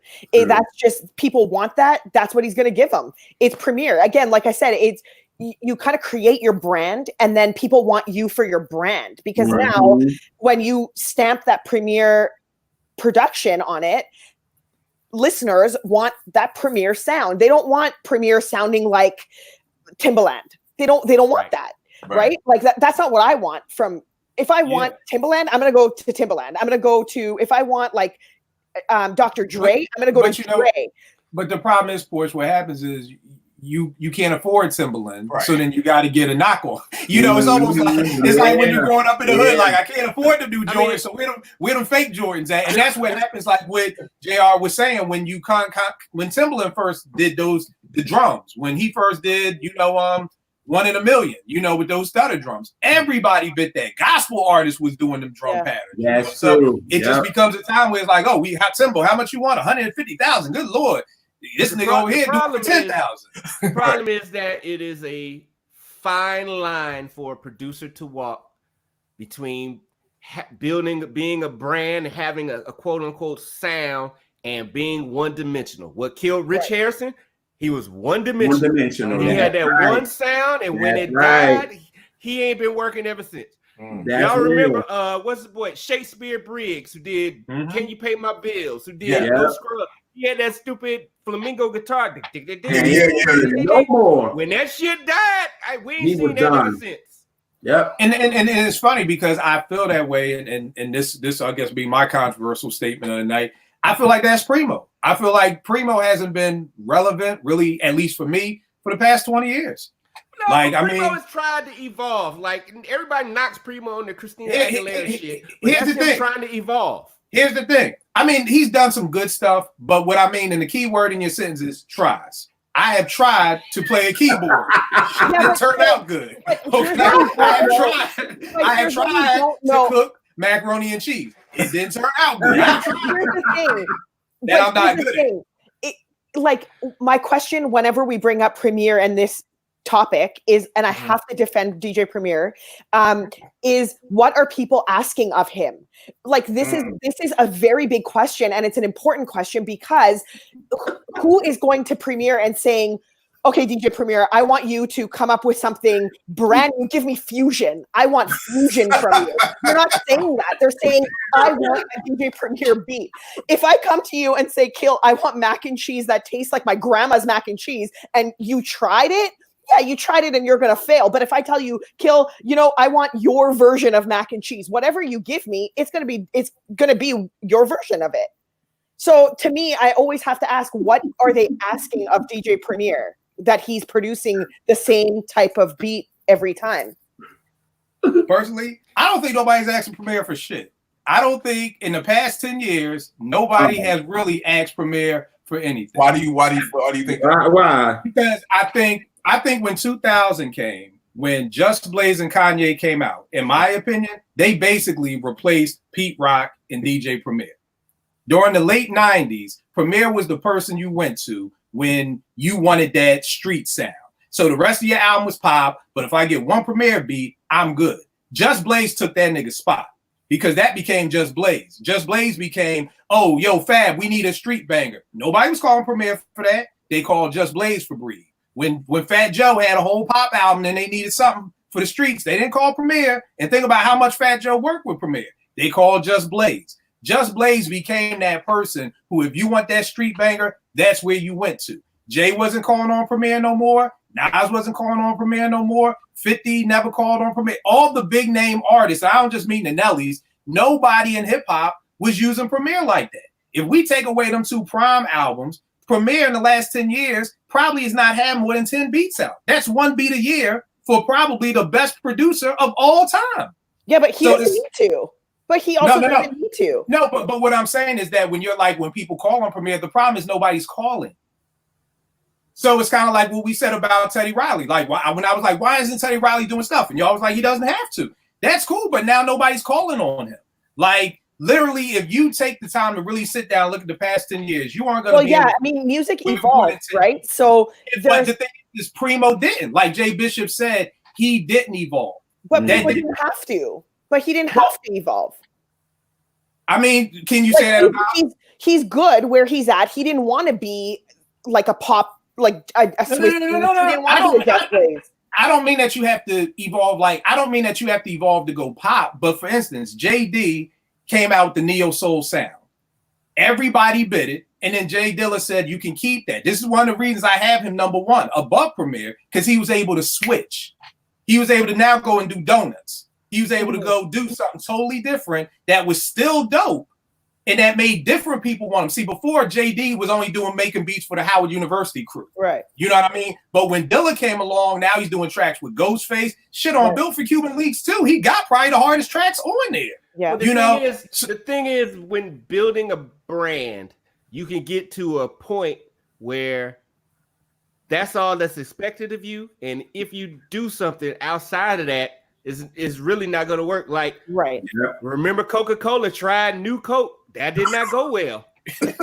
Motherfuckers want a Coke, they want to taste Coke.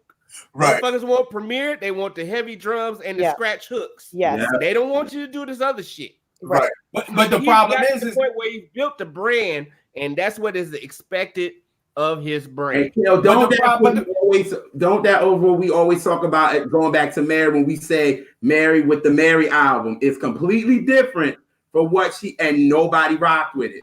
And then went back to Dre and got Family Affair and got back on that hip hop soul tip and everybody loved it. You want you like Jay said, once you got your brand, that's it. That's it. But I think the hard part is that the where I give Pete Rock credit for is I believe Pete has been able to morph over the years. Because to me, if I listen to Mecca and the Soul Brother and the echoing horns and the filtered bass lines, that's not what Pete sounded like in 97 with Soul Survivor, which isn't what Pete sounds like in Retropolitan right now.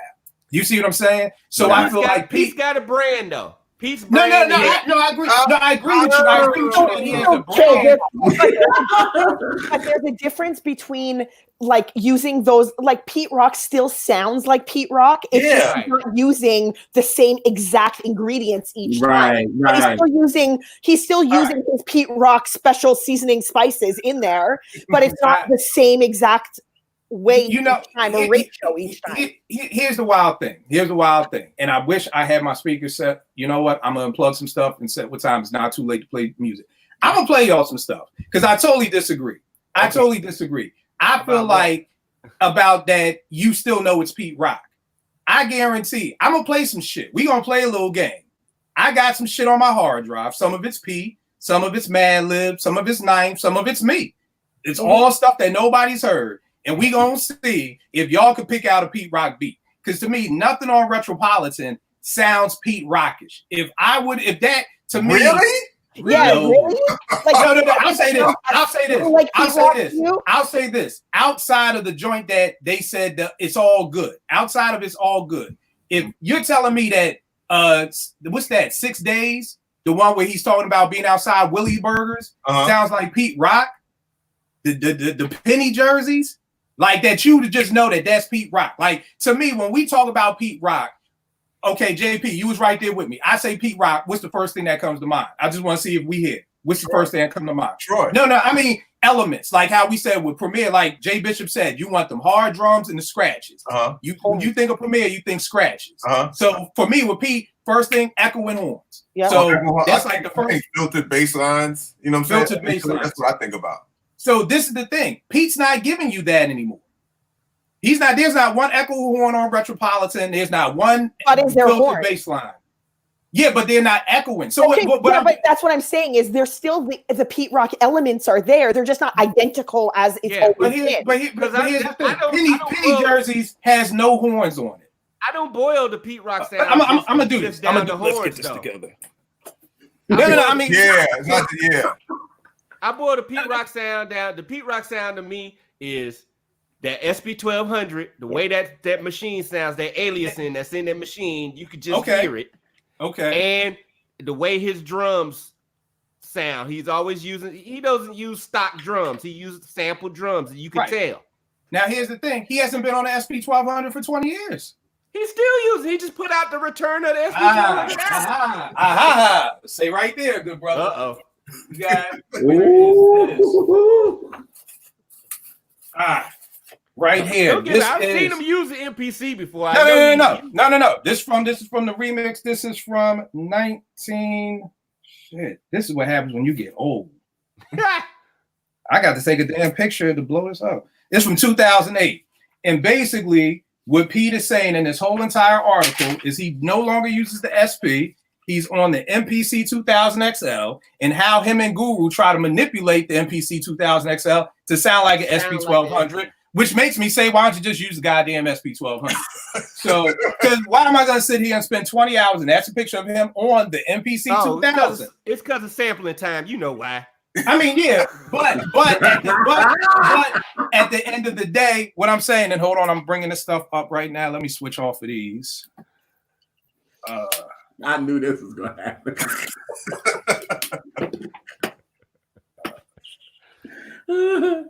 It kills me when this DJ Premier topic comes up. Oh, okay, boom. So, would y'all say? So, to me, is the Premier sound that which y'all said drums and scratches? Do you feel like that's played out? no. No, I don't think it's played out, but I don't think new age whatever. Yeah, this generation they don't rock with that, but it's not played out. They're just bozos. What is the last Premier song that was dope, not including the Prime album, that y'all were hype about, that y'all liked? The last album he dropped. The Gangstar album. The best one yet, or whatever. Yeah, there was one of the best yet. Yeah, one of the best yet. Yeah, there was some joints on there. Yep. All right. Well, I'll play y'all something real quick. We're all about to be like. Now, this is like the time. One time, I think I told you a story. My man came on my crib. He loves Ninth Wonder. Yeah, and you played him, and it was you. All my beats, and he's just like, God damn it, Ninth, that nigga's the best ever. God damn it, he's good. And I was like, yeah, nigga, these are all my beats. He's like, oh shit, okay, yeah, so I'm the best ever, right? He's like, nah, man, come on. I'm like, no, like it's Ninth. Y'all thought it was Ninth Wonder, but I got some treats up in here. Did you use that one snare? Don't say that about Ninth, because then you'll be. No, let me tell you something. Ninth Wonder is a really good DJ. I didn't realize how good of a DJ he was until this quarantine thing. Now tell me this, JP, because here's what I've learned and since this quarantine thing has come up. I've invented a new name. I call them playlisters. Mm-hmm. Now, I define DJs like Scratch, Jeff, niggas who gonna put on some shows, do some tricks. Is Ninth DJing or is he playlisting? Is he just playing songs? He's playing songs. Yeah, I don't want no fucking scratches and showing shit. I want to listen to music blended nicely so I can enjoy my drink in time. Like how D Nice is doing. Like how D Nice is doing. Huh? Like D Nice. Oh, D Nice drives me nuts with what I'm saying is, oh, like, for me, like I've never been to a Ninth Wonder party or seen him DJ, so I never knew how good of a DJ he was until this quarantine thing. I respect him as a producer, but DJing is something different. So I realized after listening of his Fast Auntie Lounge, that's what he called it.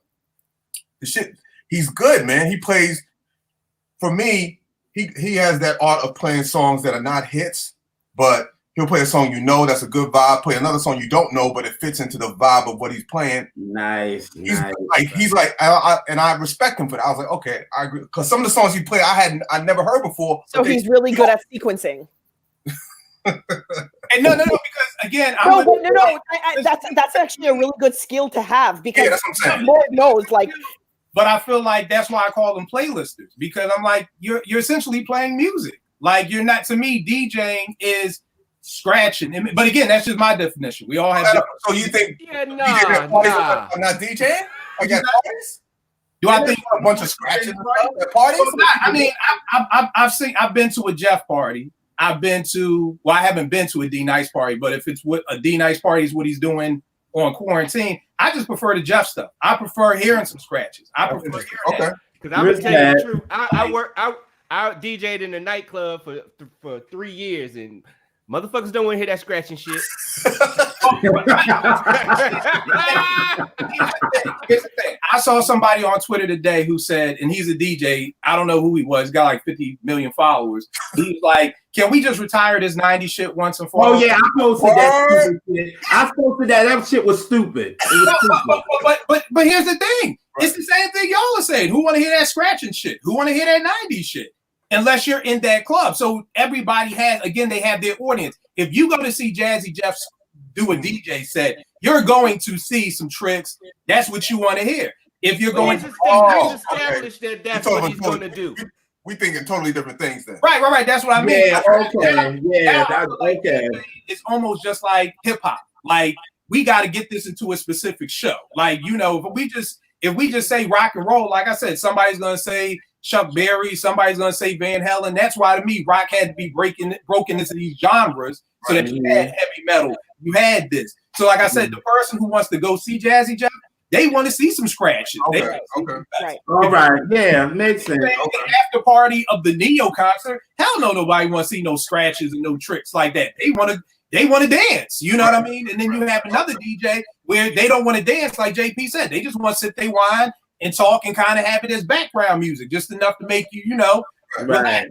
So I see Just Blaze, something he did in Vegas. I don't know half the songs they playing because they in that pump it up and they're in the EDM lane. Yeah, that's a different animal there, man. All right, keep this going while I'm trying to find these goddamn beats. Try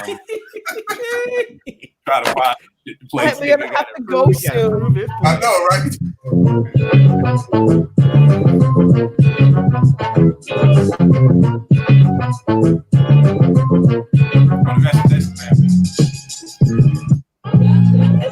This is hard to deal with.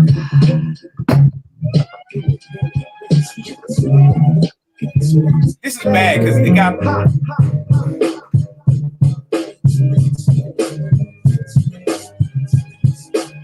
this is bad. I got That's Dilla doing his Pete Rock impression.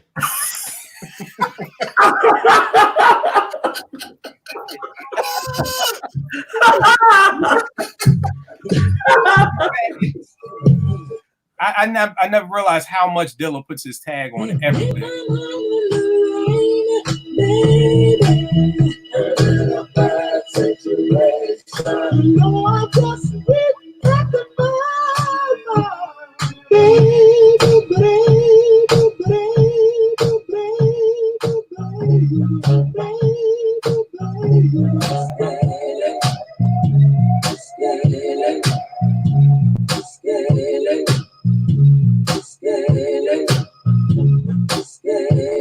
I like that look on Jay Bishop's face. I know you know who it is. Yeah, I'm gonna have to recuse myself because all the shit you playing, I got all those.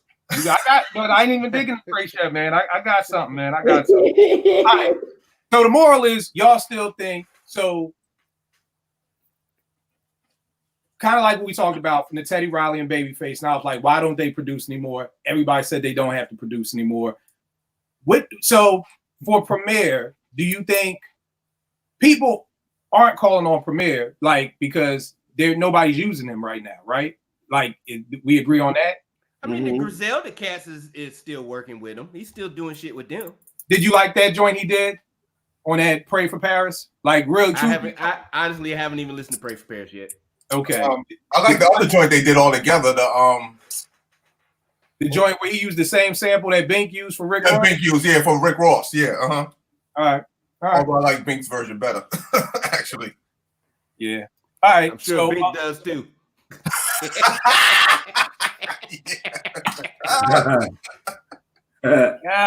God, man. God. Everybody feels this. All the producers JR, Porsche, all the producers that I know feel the same way about Bink. So what do they feel about Bink? He's an asshole. He's like, let me see. He's an asshole. What's the word I'm looking for? Bitter? Yes. Bitter. Bitter. Okay. He seems very bitter. He is very bitter. Because who's to say he doesn't have a point? But enough is let it go. Because he thinks Just Blaze and Jake they ran with his style, and people like that. He originated that style of producing. Right. I mean, I don't know. I know that he's a great producer. I still love him as a producer, but it's like, we get it, man. We get it. It's okay. You still nice though. Right. You know what I'm saying? Right. Yo, the next time you make a beat, I'm gonna pay attention. Why you harping on they stole your sound way back when the blueprint make a new sound.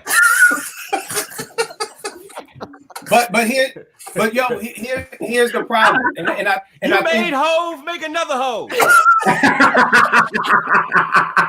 But here's the problem. And I think it's one of the things that Just Blaze will swallow that nigga Bink up, dude, salty.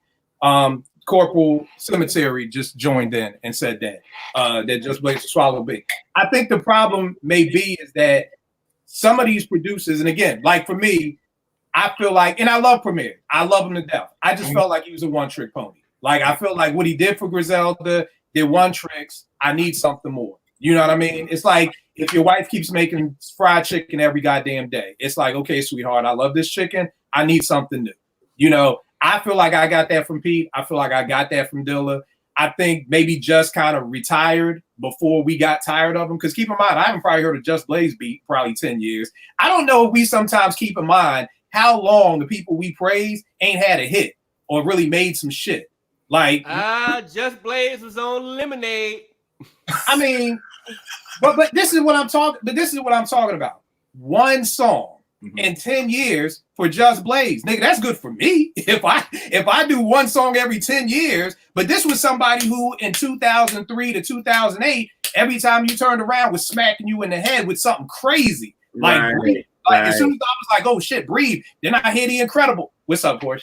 Sorry, I gotta go. I just wanted to say, I just wanted to say bye. All right, sorry. Damn, I didn't like 11 o'clock. All right, sorry, Porsche. No, it's all good. It's all good. Thank you. All right. Okay, bye. But like I'm thinking like smacking them in the head like that. And the crazy thing, and Jay Bishop talked to me because in NJP, y'all all know. When this is what I don't understand. When Beyonce had the sample already, and she says, let me get Just I want Just to do this sample. Is it for the drums? Because the sample is, to me, if it's there, it's there. It's for the drums, it's for his style, it's for what he can bring to it. He has a particular way, a sound of his that he brings to it. Like I think one of my favorite Just songs is Hovey Baby. The way the drums hit on Hovey Baby is just impeccable because that's what he brought to it. Right. But outside, it's just a loop, really. Right. But outside of Lemonade, what has Just done for the past 12 years? What I'm trying to say is when you build your brand and you get to a point where you are you have a sound that's synonymous with you, you don't have to put out 15, 25, 35 records. Right. Nigga, if you on Lemonade, you on the biggest album of the year. That's all you gotta do. Right. That's true. But here's the thing: as a producer, don't you still want to put stuff out? He probably is having a lot of beats, but people probably not taking them. You said people aren't taking them? Yeah, people probably. And you gotta know this generation don't really know Just Blaze like that. And he probably submitting because I know you as a producer. Come on, I know you. So you want to submit to anybody, and people not biting. I mean, I think it's that, and I think it's also that them prices ain't getting paid like that no more. You know, right. That's true. You were getting. So I don't even know who are the big producers right now.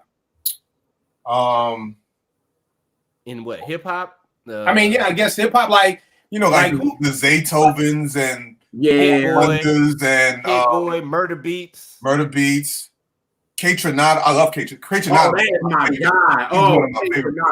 New crop producers. K Trinata is probably my favorite. Yeah.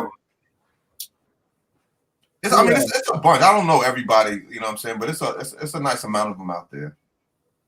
It's a different time, man. You know, like, but what hip hop producers have had super long runs consistently though? There's ebbs and flows with anything, even rap careers. You know what I'm saying? I think what it is again for me, I just love doing this shit. I think we all do. Like none of us are just, but I feel like I'm of the Mad Lib mind frame. You know what I mean? Where I'm gonna find places to go out and still put out music. I'm from the Alchemist mind frame. Like Alchemist been making beats since '97 and just put out Lulu last month. I personally didn't like Lulu, but the rest of the world does. The rest of the world likes the new Boldy James album he just did. I think Mad Lib just did Bandana. Shit, Mad Lib was when I was still at 889 with Luke Pack. You know what I mean? So I feel like you have those producers, but they're not, I guess, because I feel like you would almost probably put, if you were looking at a level that Just Blaze and Kanye were above Mad Lib and Alchemist, like they're in the middle. So I don't know what it is about the middle ground producers. They still out here. Jake One is still chopping away at trees all the time, you know, but the bigger ones seem to be the ones that disappear. But the Jake Ones, the Marco Polos, the Alchemists, the Mad Libs, they're still going strong. 25 years in the game.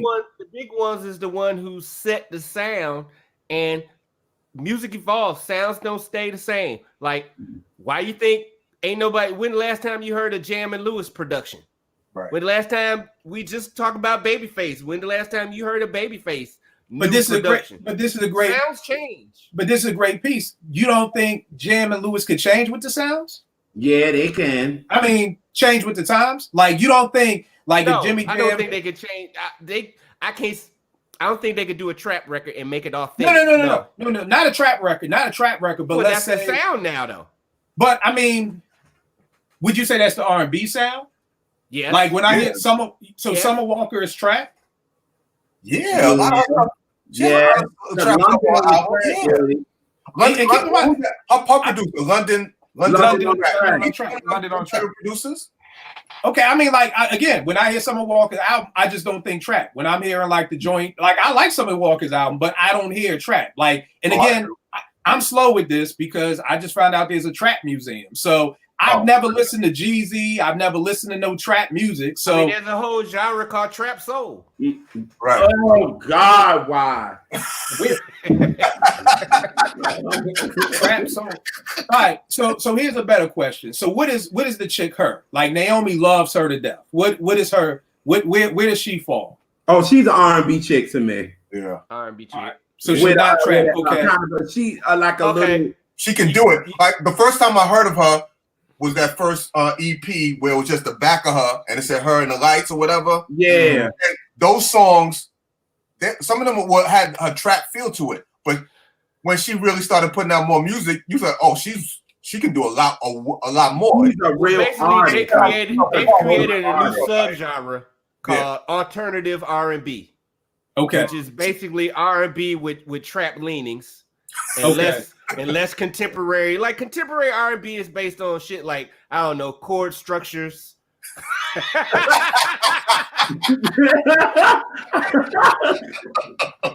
here's the thing, right? Chorus, bridge, change, song structures. Yeah, but here's the thing. So y'all don't think Face and Jam could do something for her? I mean, Jimmy Jam and Taylor. Yeah, he could. Yeah, but it would sound like Jam and Lewis. It wouldn't sound like what she's doing now. Okay, right. So you don't think that they can adapt? Because I think every artist that they got with doing whatever time we was in, it was dope. And see, I'm wondering. They were setting the sound. They were setting the sound because they were younger. When the SOS band came out with the Jam and Lewis stuff, they set the sound. Next thing you know, you got niggas like Nick Martinelli popping up, biting the sound.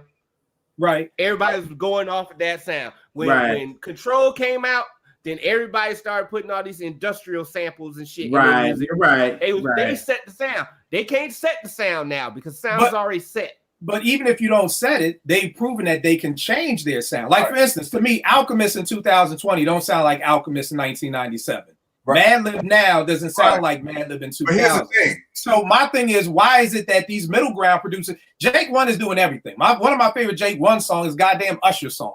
So Jake One has shown he can do this tuxedo shit. He can do this shit over here. So why is it that the middle ground producers can adapt their sound, change, and stay relevant, but Kanye and Justin, all the big name producers can't? Because they're not, the middle ground producers don't have that expectation of a brand.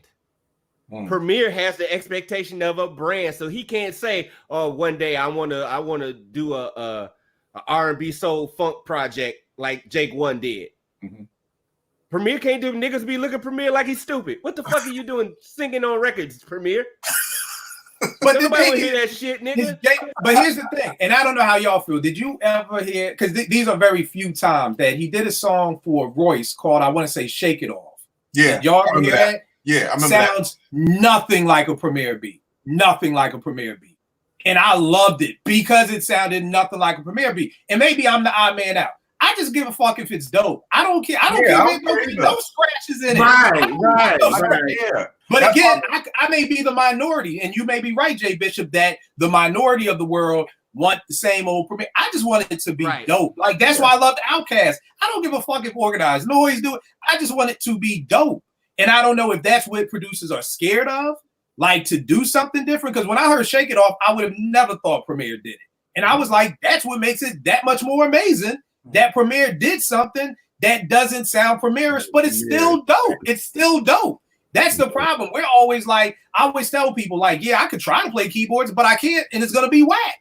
You know what I mean? But if you can do a different style, like I said, when you've been doing something for so long, it becomes hard. Like when you're early in your career or in that mid-ground in your career, where you, like Jake One, for example, he's a name, but he's not a name. Like mainstream people don't know who Jake One is. We know him because we in the game.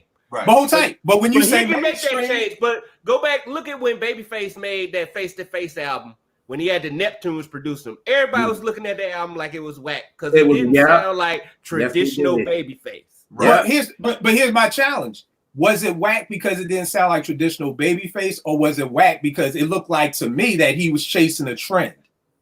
That's what made it look whack to me, was that you're Babyface, you're better than having to go to the hot sound right now. It's both, because like I said, before Babyface set, he was the fucking set the trendsetter, yeah. Trendsetter, yeah. But now when the Neptunes came in, the Neptunes set the sound. So yeah, of course he was following because he couldn't do what the Neptunes do. The sound was already set. But here's the wild part. I think that album's pretty good. Me personally. I do too. Yeah, I thought that was right. And here's the wild part that I'm like, again, to me, these are the record labels, which makes it even better for us now because half these mofos ain't on labels, is that I can't see Babyface saying, I want to get with the Neptunes. Maybe he did.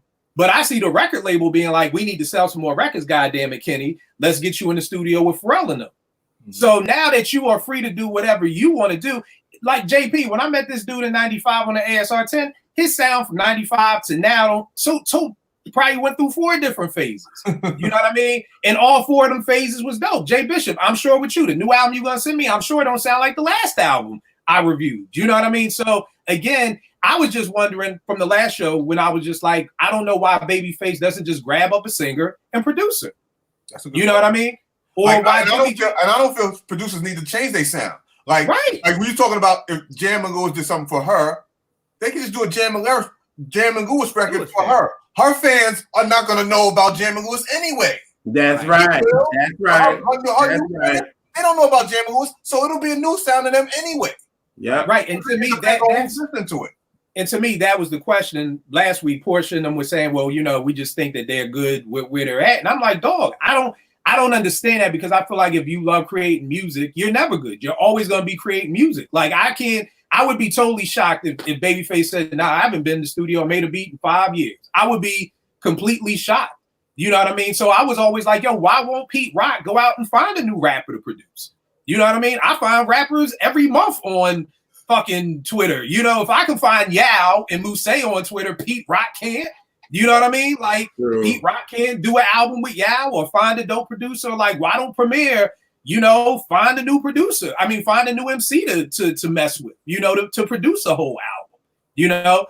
And like, that's what I've always wondered because I feel like that's what Alchemist saw that Conway stuff pop off. He was like, yo, I mess with these dudes. Now he's part of that whole Griselda movement.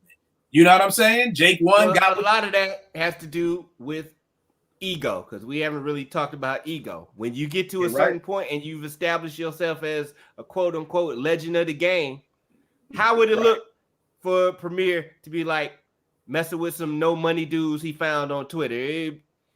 It would either look like he's being awful charitable or it look like he's being awful desperate. I'll tell you this. Here's a funny thing. I did a show and I was talking about if I was A&R for Rakim, what I would do for Rakim. 2 months later, the exact same shit happened. Now, I ain't saying they bit the shit for me, but I was like, why do these people keep going to Rakim asking for this and that and the other thing? You know what I mean? And then at the end of the day, you know, like for me, I said, if Rakim put out on Twitter, he was looking for beats, he would be getting everybody's A beats. Because you could put on their Twitter bio, I produce Rakim the guy, woo, woo, woo. Everybody said the Eagle thing.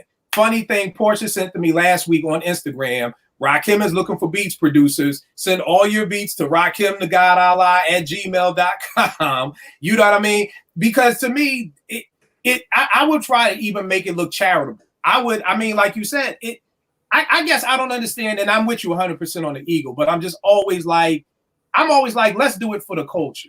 I don't understand how Premier. I would assume I'm in nobody's pockets. I'm sure that Premier is good. You know what I'm saying? I'm sure he's not starving for anything. His rent is paid. Everything's good. It's like, yo, I just want to work with a dope MC. Like, yo, we gonna have a Premiere contest where we gonna have a rap battle and we gonna do it on YouTube, and whoever wins gets to record an album with Premiere. Like, to me, that doesn't make you look. It doesn't make you look broke. To me, you're still keeping your ego, and you're like, yo, I'm doing it for the culture. We need some more MCs out here. I think you would actually be applauded for doing something like that. You know what I mean? I think it's just how you flip it. But I agree with you. It is the ego of having to have to say, oh, damn, let me go out here and like beg for beats or like beg for MCs.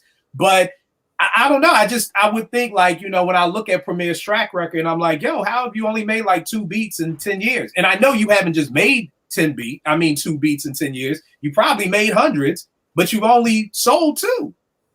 Like, let's get all them other beats out here, you know, or for all the, why is it that producers always have to disappear? You know, you get a 3-year run as a producer. What happened to the beat miners? What happened to the beat nuts? What happened to, you know, Knots? You know, what happened to, and I know Knots is always on IG playing beats, but when's the last time you heard a album that, you know, had Knots on it? You know, why is it that as producers, we only get like a 3 to 4 year run and then we're gone? Mm-hmm. That's a good question. Yeah, that's the question we're all trying to solve. Right.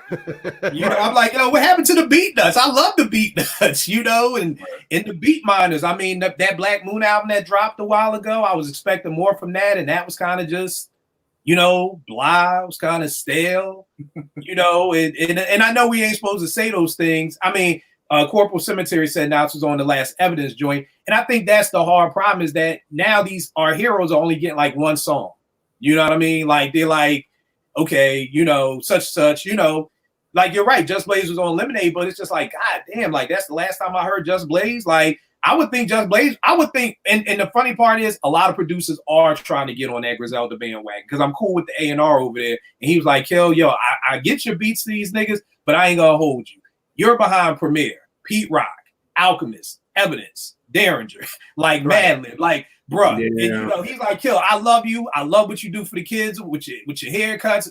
Brother, you got my no, seriously, like my man D Jack. I met him at like 2 at the joints out here. He's like, Kill, I love what you do for the kids. That's why I make sure to get them your beats, because I fuck with you and I want to see you win.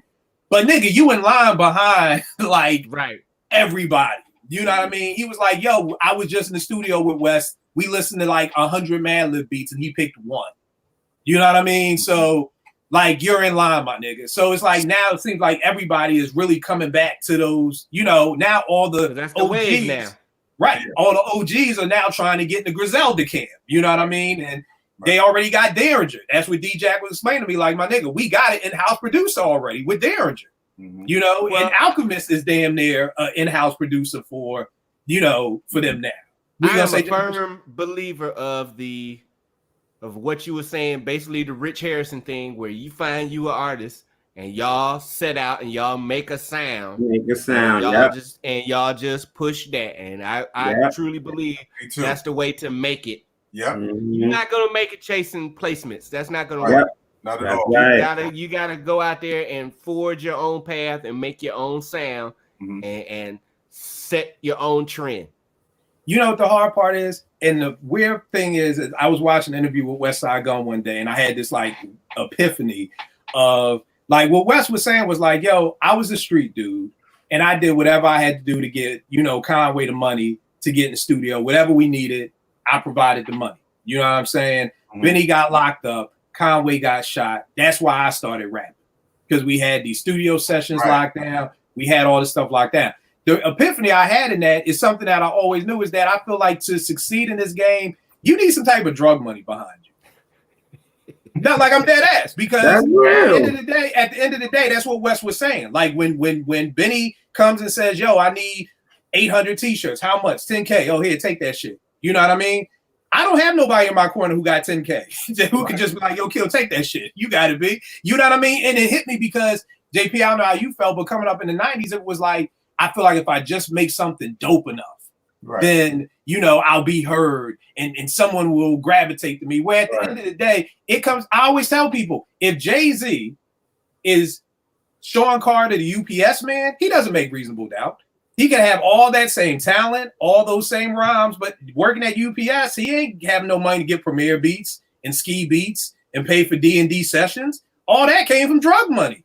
You know what I mean? So it ain't even about your talent, because Jay-Z could have been rhyming them same Dead President's rhymes while delivering packages, and that nigga would have had no money to get heard. So is at the end of the day, and this may just be the sad part, because the more and more I dive into this, the more and more drug money is just behind hip hop. You know what I mean? So is it to succeed? You just have to have drug money behind you.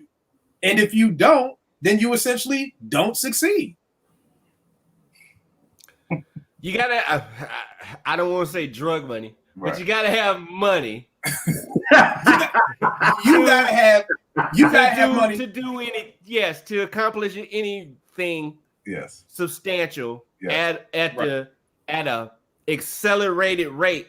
Right. Like, I'm not saying, I think you can accomplish things, but it's gonna be a long haul. But the money accelerates things greatly. Yes. Right. And you're right, not drug money, but money that doesn't need to come back. Like, if I borrow $20K from one of my peoples, that's coming out of people's retirements. That's coming out of people's college funds. They need that $20K back. This ain't no, just kill, go do your thing, and I get that. No, it's like, kill. It's been 6 months, my nigga. Wifey want to know where that $20K coming back. you either need that drug money or you need that NBA money.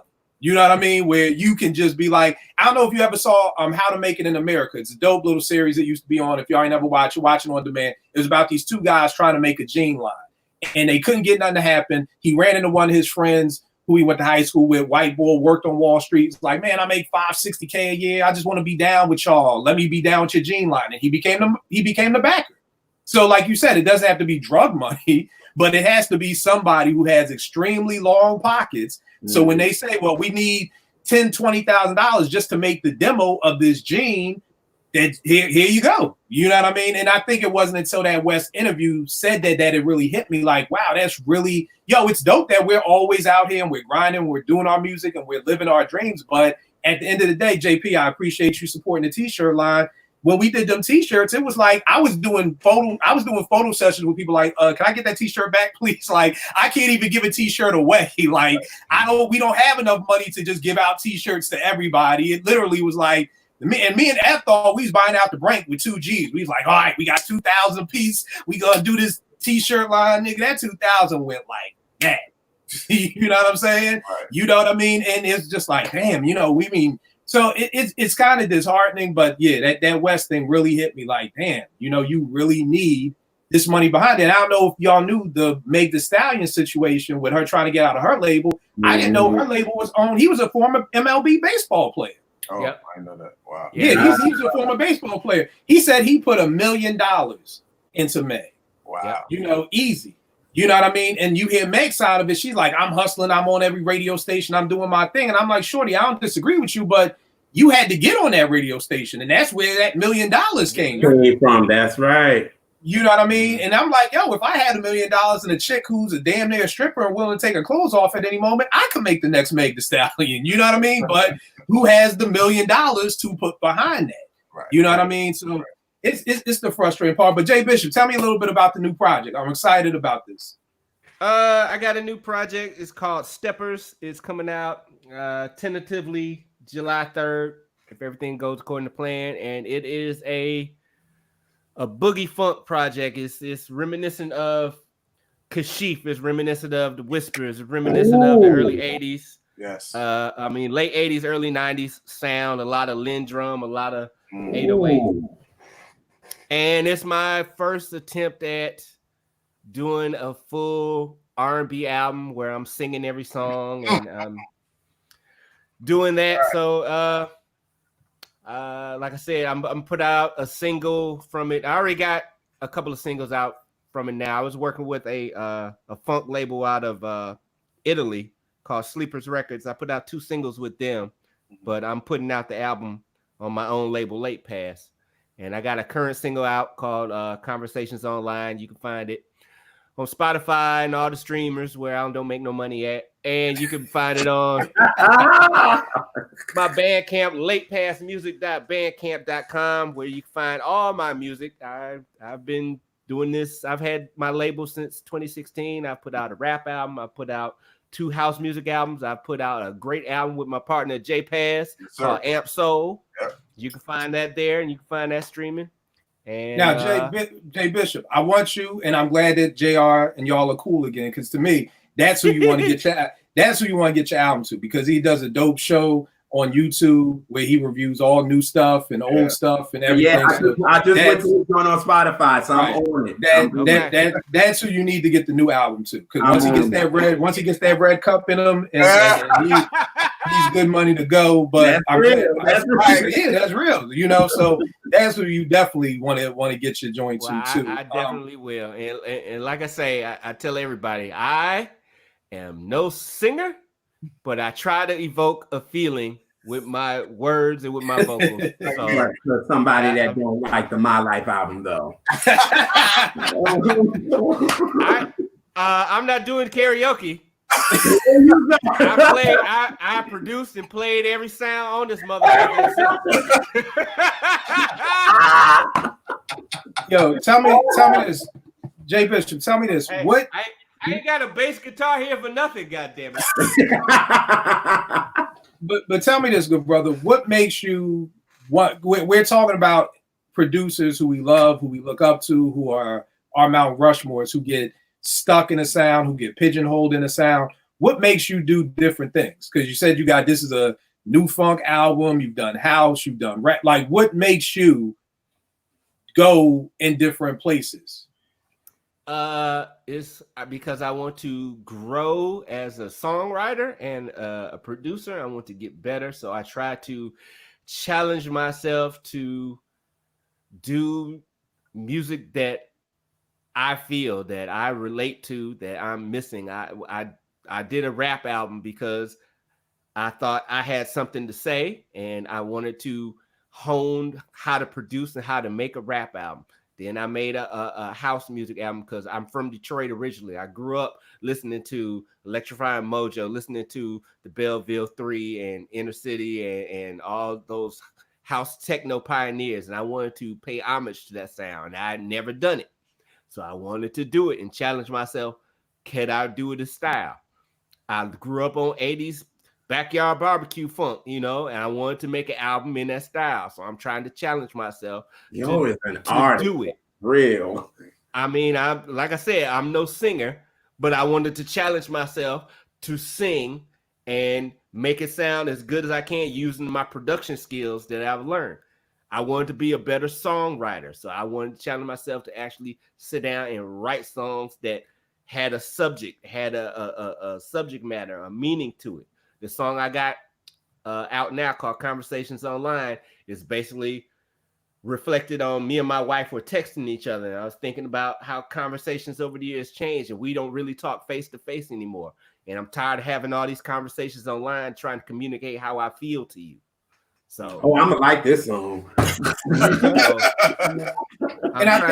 I'm trying to challenge myself to get better as a producer and a writer. I think that a lot of producers now, they find a sound and they stick on that sound and they don't want to go outside of that, and that's why they don't get better, because they keep doing it. Everybody complains about why is everybody using the same drum sounds on every record, because they don't want to challenge themselves. It's easy to load up their 808 kit and make the same ass water sprinkler hi-hats and keep doing the same shit over and over. I don't want to do that. I want to get better. You know, the crazy thing, man, is that, you know, the beautiful thing about being indie artists is that we have that ability to do everything that you just said, which is a great thing. And I would hope and believe that the people we love and listen to wish they could do the same thing. You know what I mean? But it's almost to the point of, you know, again, not to say that we're blessed, but because we have other means to pay our bills, we're able to take our love and passions and go different ways with them. Versus the person who has to pay their bills. This is back in 2000 maybe, Omar Tyree. He was a black author. He did this book called Fly Girl way back in the days. And I was interviewing him because he was one of my favorite authors. And he was saying, you know, Kill, the crazy thing is that this author game is just like the rap game. You know, he was like, my publisher is now coming to me telling me that I need to be making sex books like Zayn is writing right now, because that was the new wave. This is 20 years ago in 2000 when Zayn really popped off. And he was like, I don't want to make those books, but my publisher is basically making me write these books. Right. You know what I mean? So I would hope that a lot of the producers that we talked about and, you know, talk about in the future want to do these different things, but don't have the opportunity. You know, I remember one time Arsonists from the Heatmakers, they had this thing where when the machine first came out, they were trying to show producers, they were remaking people's beats on the machine from the MPC. So like, I think they had my man who did Nasheem Myrick, they had him on there and they was like, this is how you could have made. And Arsonist was saying, yo, I always wanted to mess with some other things. But the problem was is we had a lineup of like 30 songs that needed to be produced. And I never had the time to sit down and learn a new machine because my phone was ringing off the hook and I had to get these calls in. So I just never had the time. And JP, I remember Roots telling me that once, same thing. He was like, yo, I don't have the time to sit here and learn the whole MPC 3000 because I'm trying to get all these beats done. You know what I mean? So, you know, I think that is the beautiful thing that we are, because this doesn't pay our bills, that we're able to say, I want to try new things, you know? And the sad part is, and JP, we talked about this a little bit before in JR, about when you do try new things and people don't fuck with it. Yeah. You know what I mean? Like, you know what I mean? Like when Common did Electric Circus, you know what I mean? And some people loved it. I'm one of the people who hated it. But you have that when you want to try something new. Right. And then like you were saying earlier, Jay Bishop, you're kind of stuck in this box. But I've always said, I just want it to be dope. Like I felt like Outkast was one of the few people who did things differently and were dope doing it. You know what I mean? Because I feel like then the artist wants to blame the listener. Like, you won't let me grow. Like I said, I can stop sampling tomorrow and I can start playing the bass guitar. Guess what? Y'all ain't going to like it because it ain't going to sound good. And then I can't get mad at y'all like, well, y'all just don't want me to grow as an artist. It's like, no, kid, we want you to grow. Maybe take some lessons playing the bass first before everybody ain't Prince. Like, everybody's just like, hey, Prince taught himself. I'm going to teach myself how to. No, you can't. That don't work. It don't work for everybody. One of the things I've learned during the past two years, I think, since I put out the electronic record, because I use a pseudonym called Watts Club, which was a strip club in Detroit. I learned the subtle art of no longer giving a fuck. And what I mean by that is I was used to be subconscious about my voice. I was subconscious, even when I was rapping, I was subconscious about the way I sounded.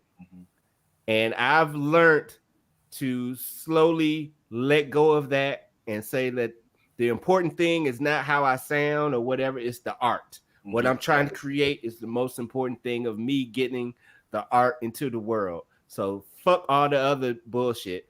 Let me just go ahead and create the shit. And plus, I started listening to other people who aren't the greatest singers, but they still went out there and put their art out and did their thing. I used to be worried about, Kill, you will understand it, JPaz, you understand about recording techniques. Oh, I gotta have like this microphone I'm using. Oh, I don't have proper isolation. I don't have the thing behind it, whatever. Then I read a book. I'm reading a book called Prince and the Purple Rain Sessions. It's basically covering how Prince recorded all his music throughout the Purple Rain era. Prince recorded all his vocals in the control room next to the board.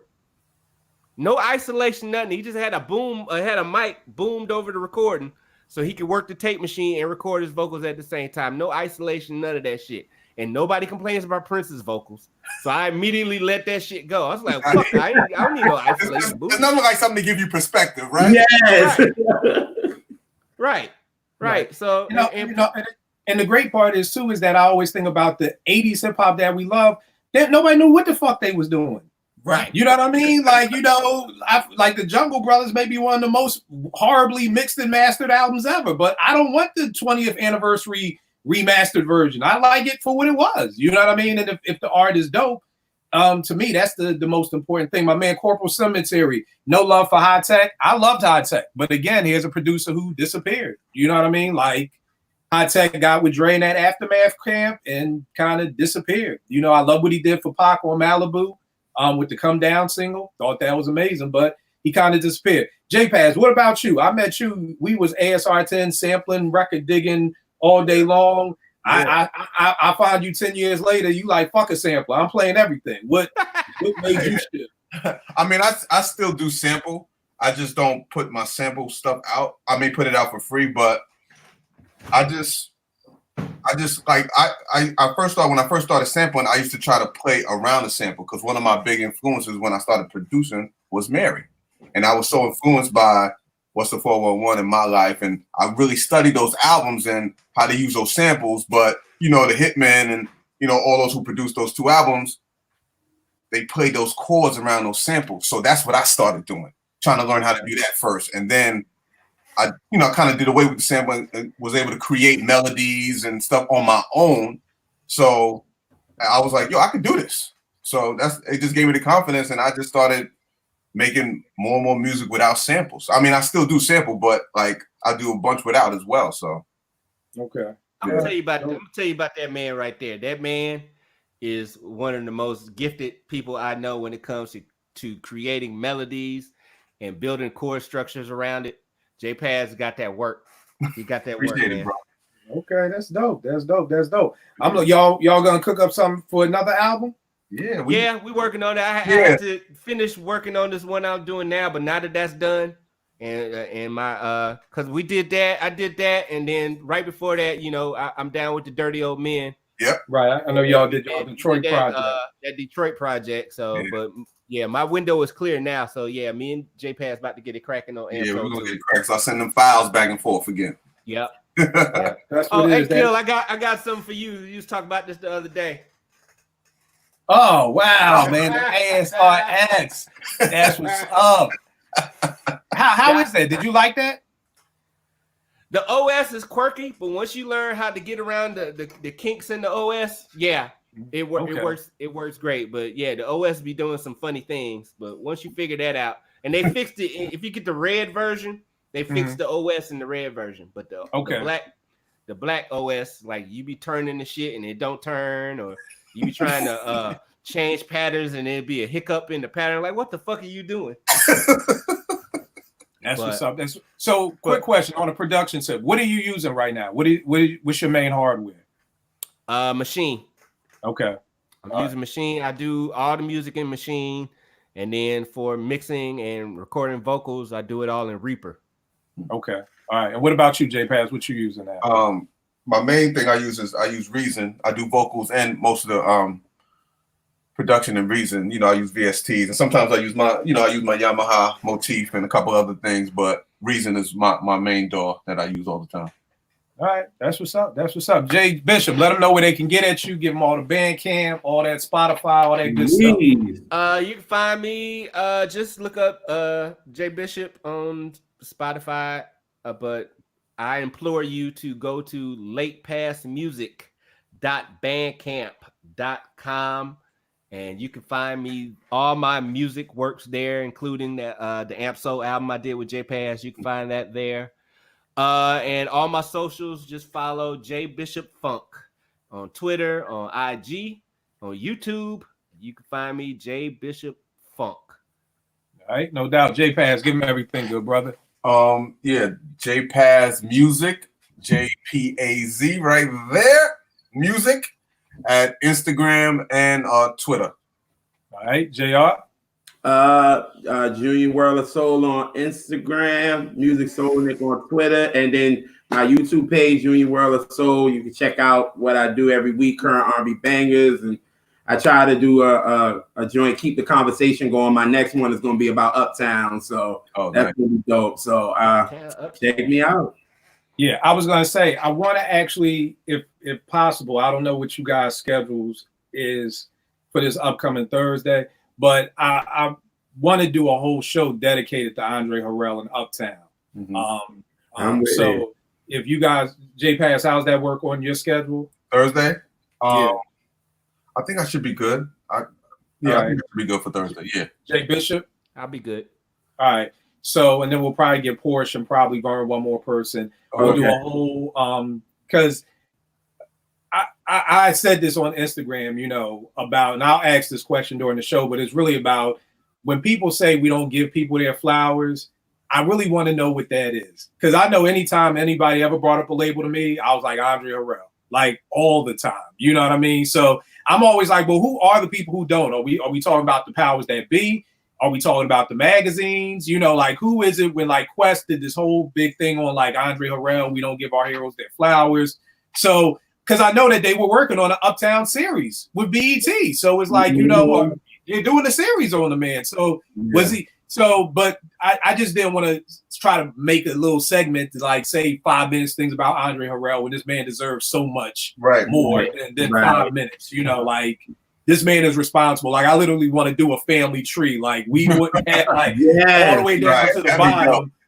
Like, you know, this is what we've got. Because I'm like, I know when people hear Uptown, they automatically think marrying them. I'm old. I think Groove Be Chill. I remember the Uptown is Kicking It album with Finesse and Sinquist and Groove Be Chill and Molly Mall. That's so fresh. Like that's where I go with Andre Harrell. And we can't give a man of that stature just a quick little 10-minute review real quick. So let's get back together on Thursday at 9:00 and we'll do a whole tribute to Andre Harrell. I'll write down everything for y'all and get it out. All right. That works for me. Appreciate y'all, good people. All right. All right. Peace. All right.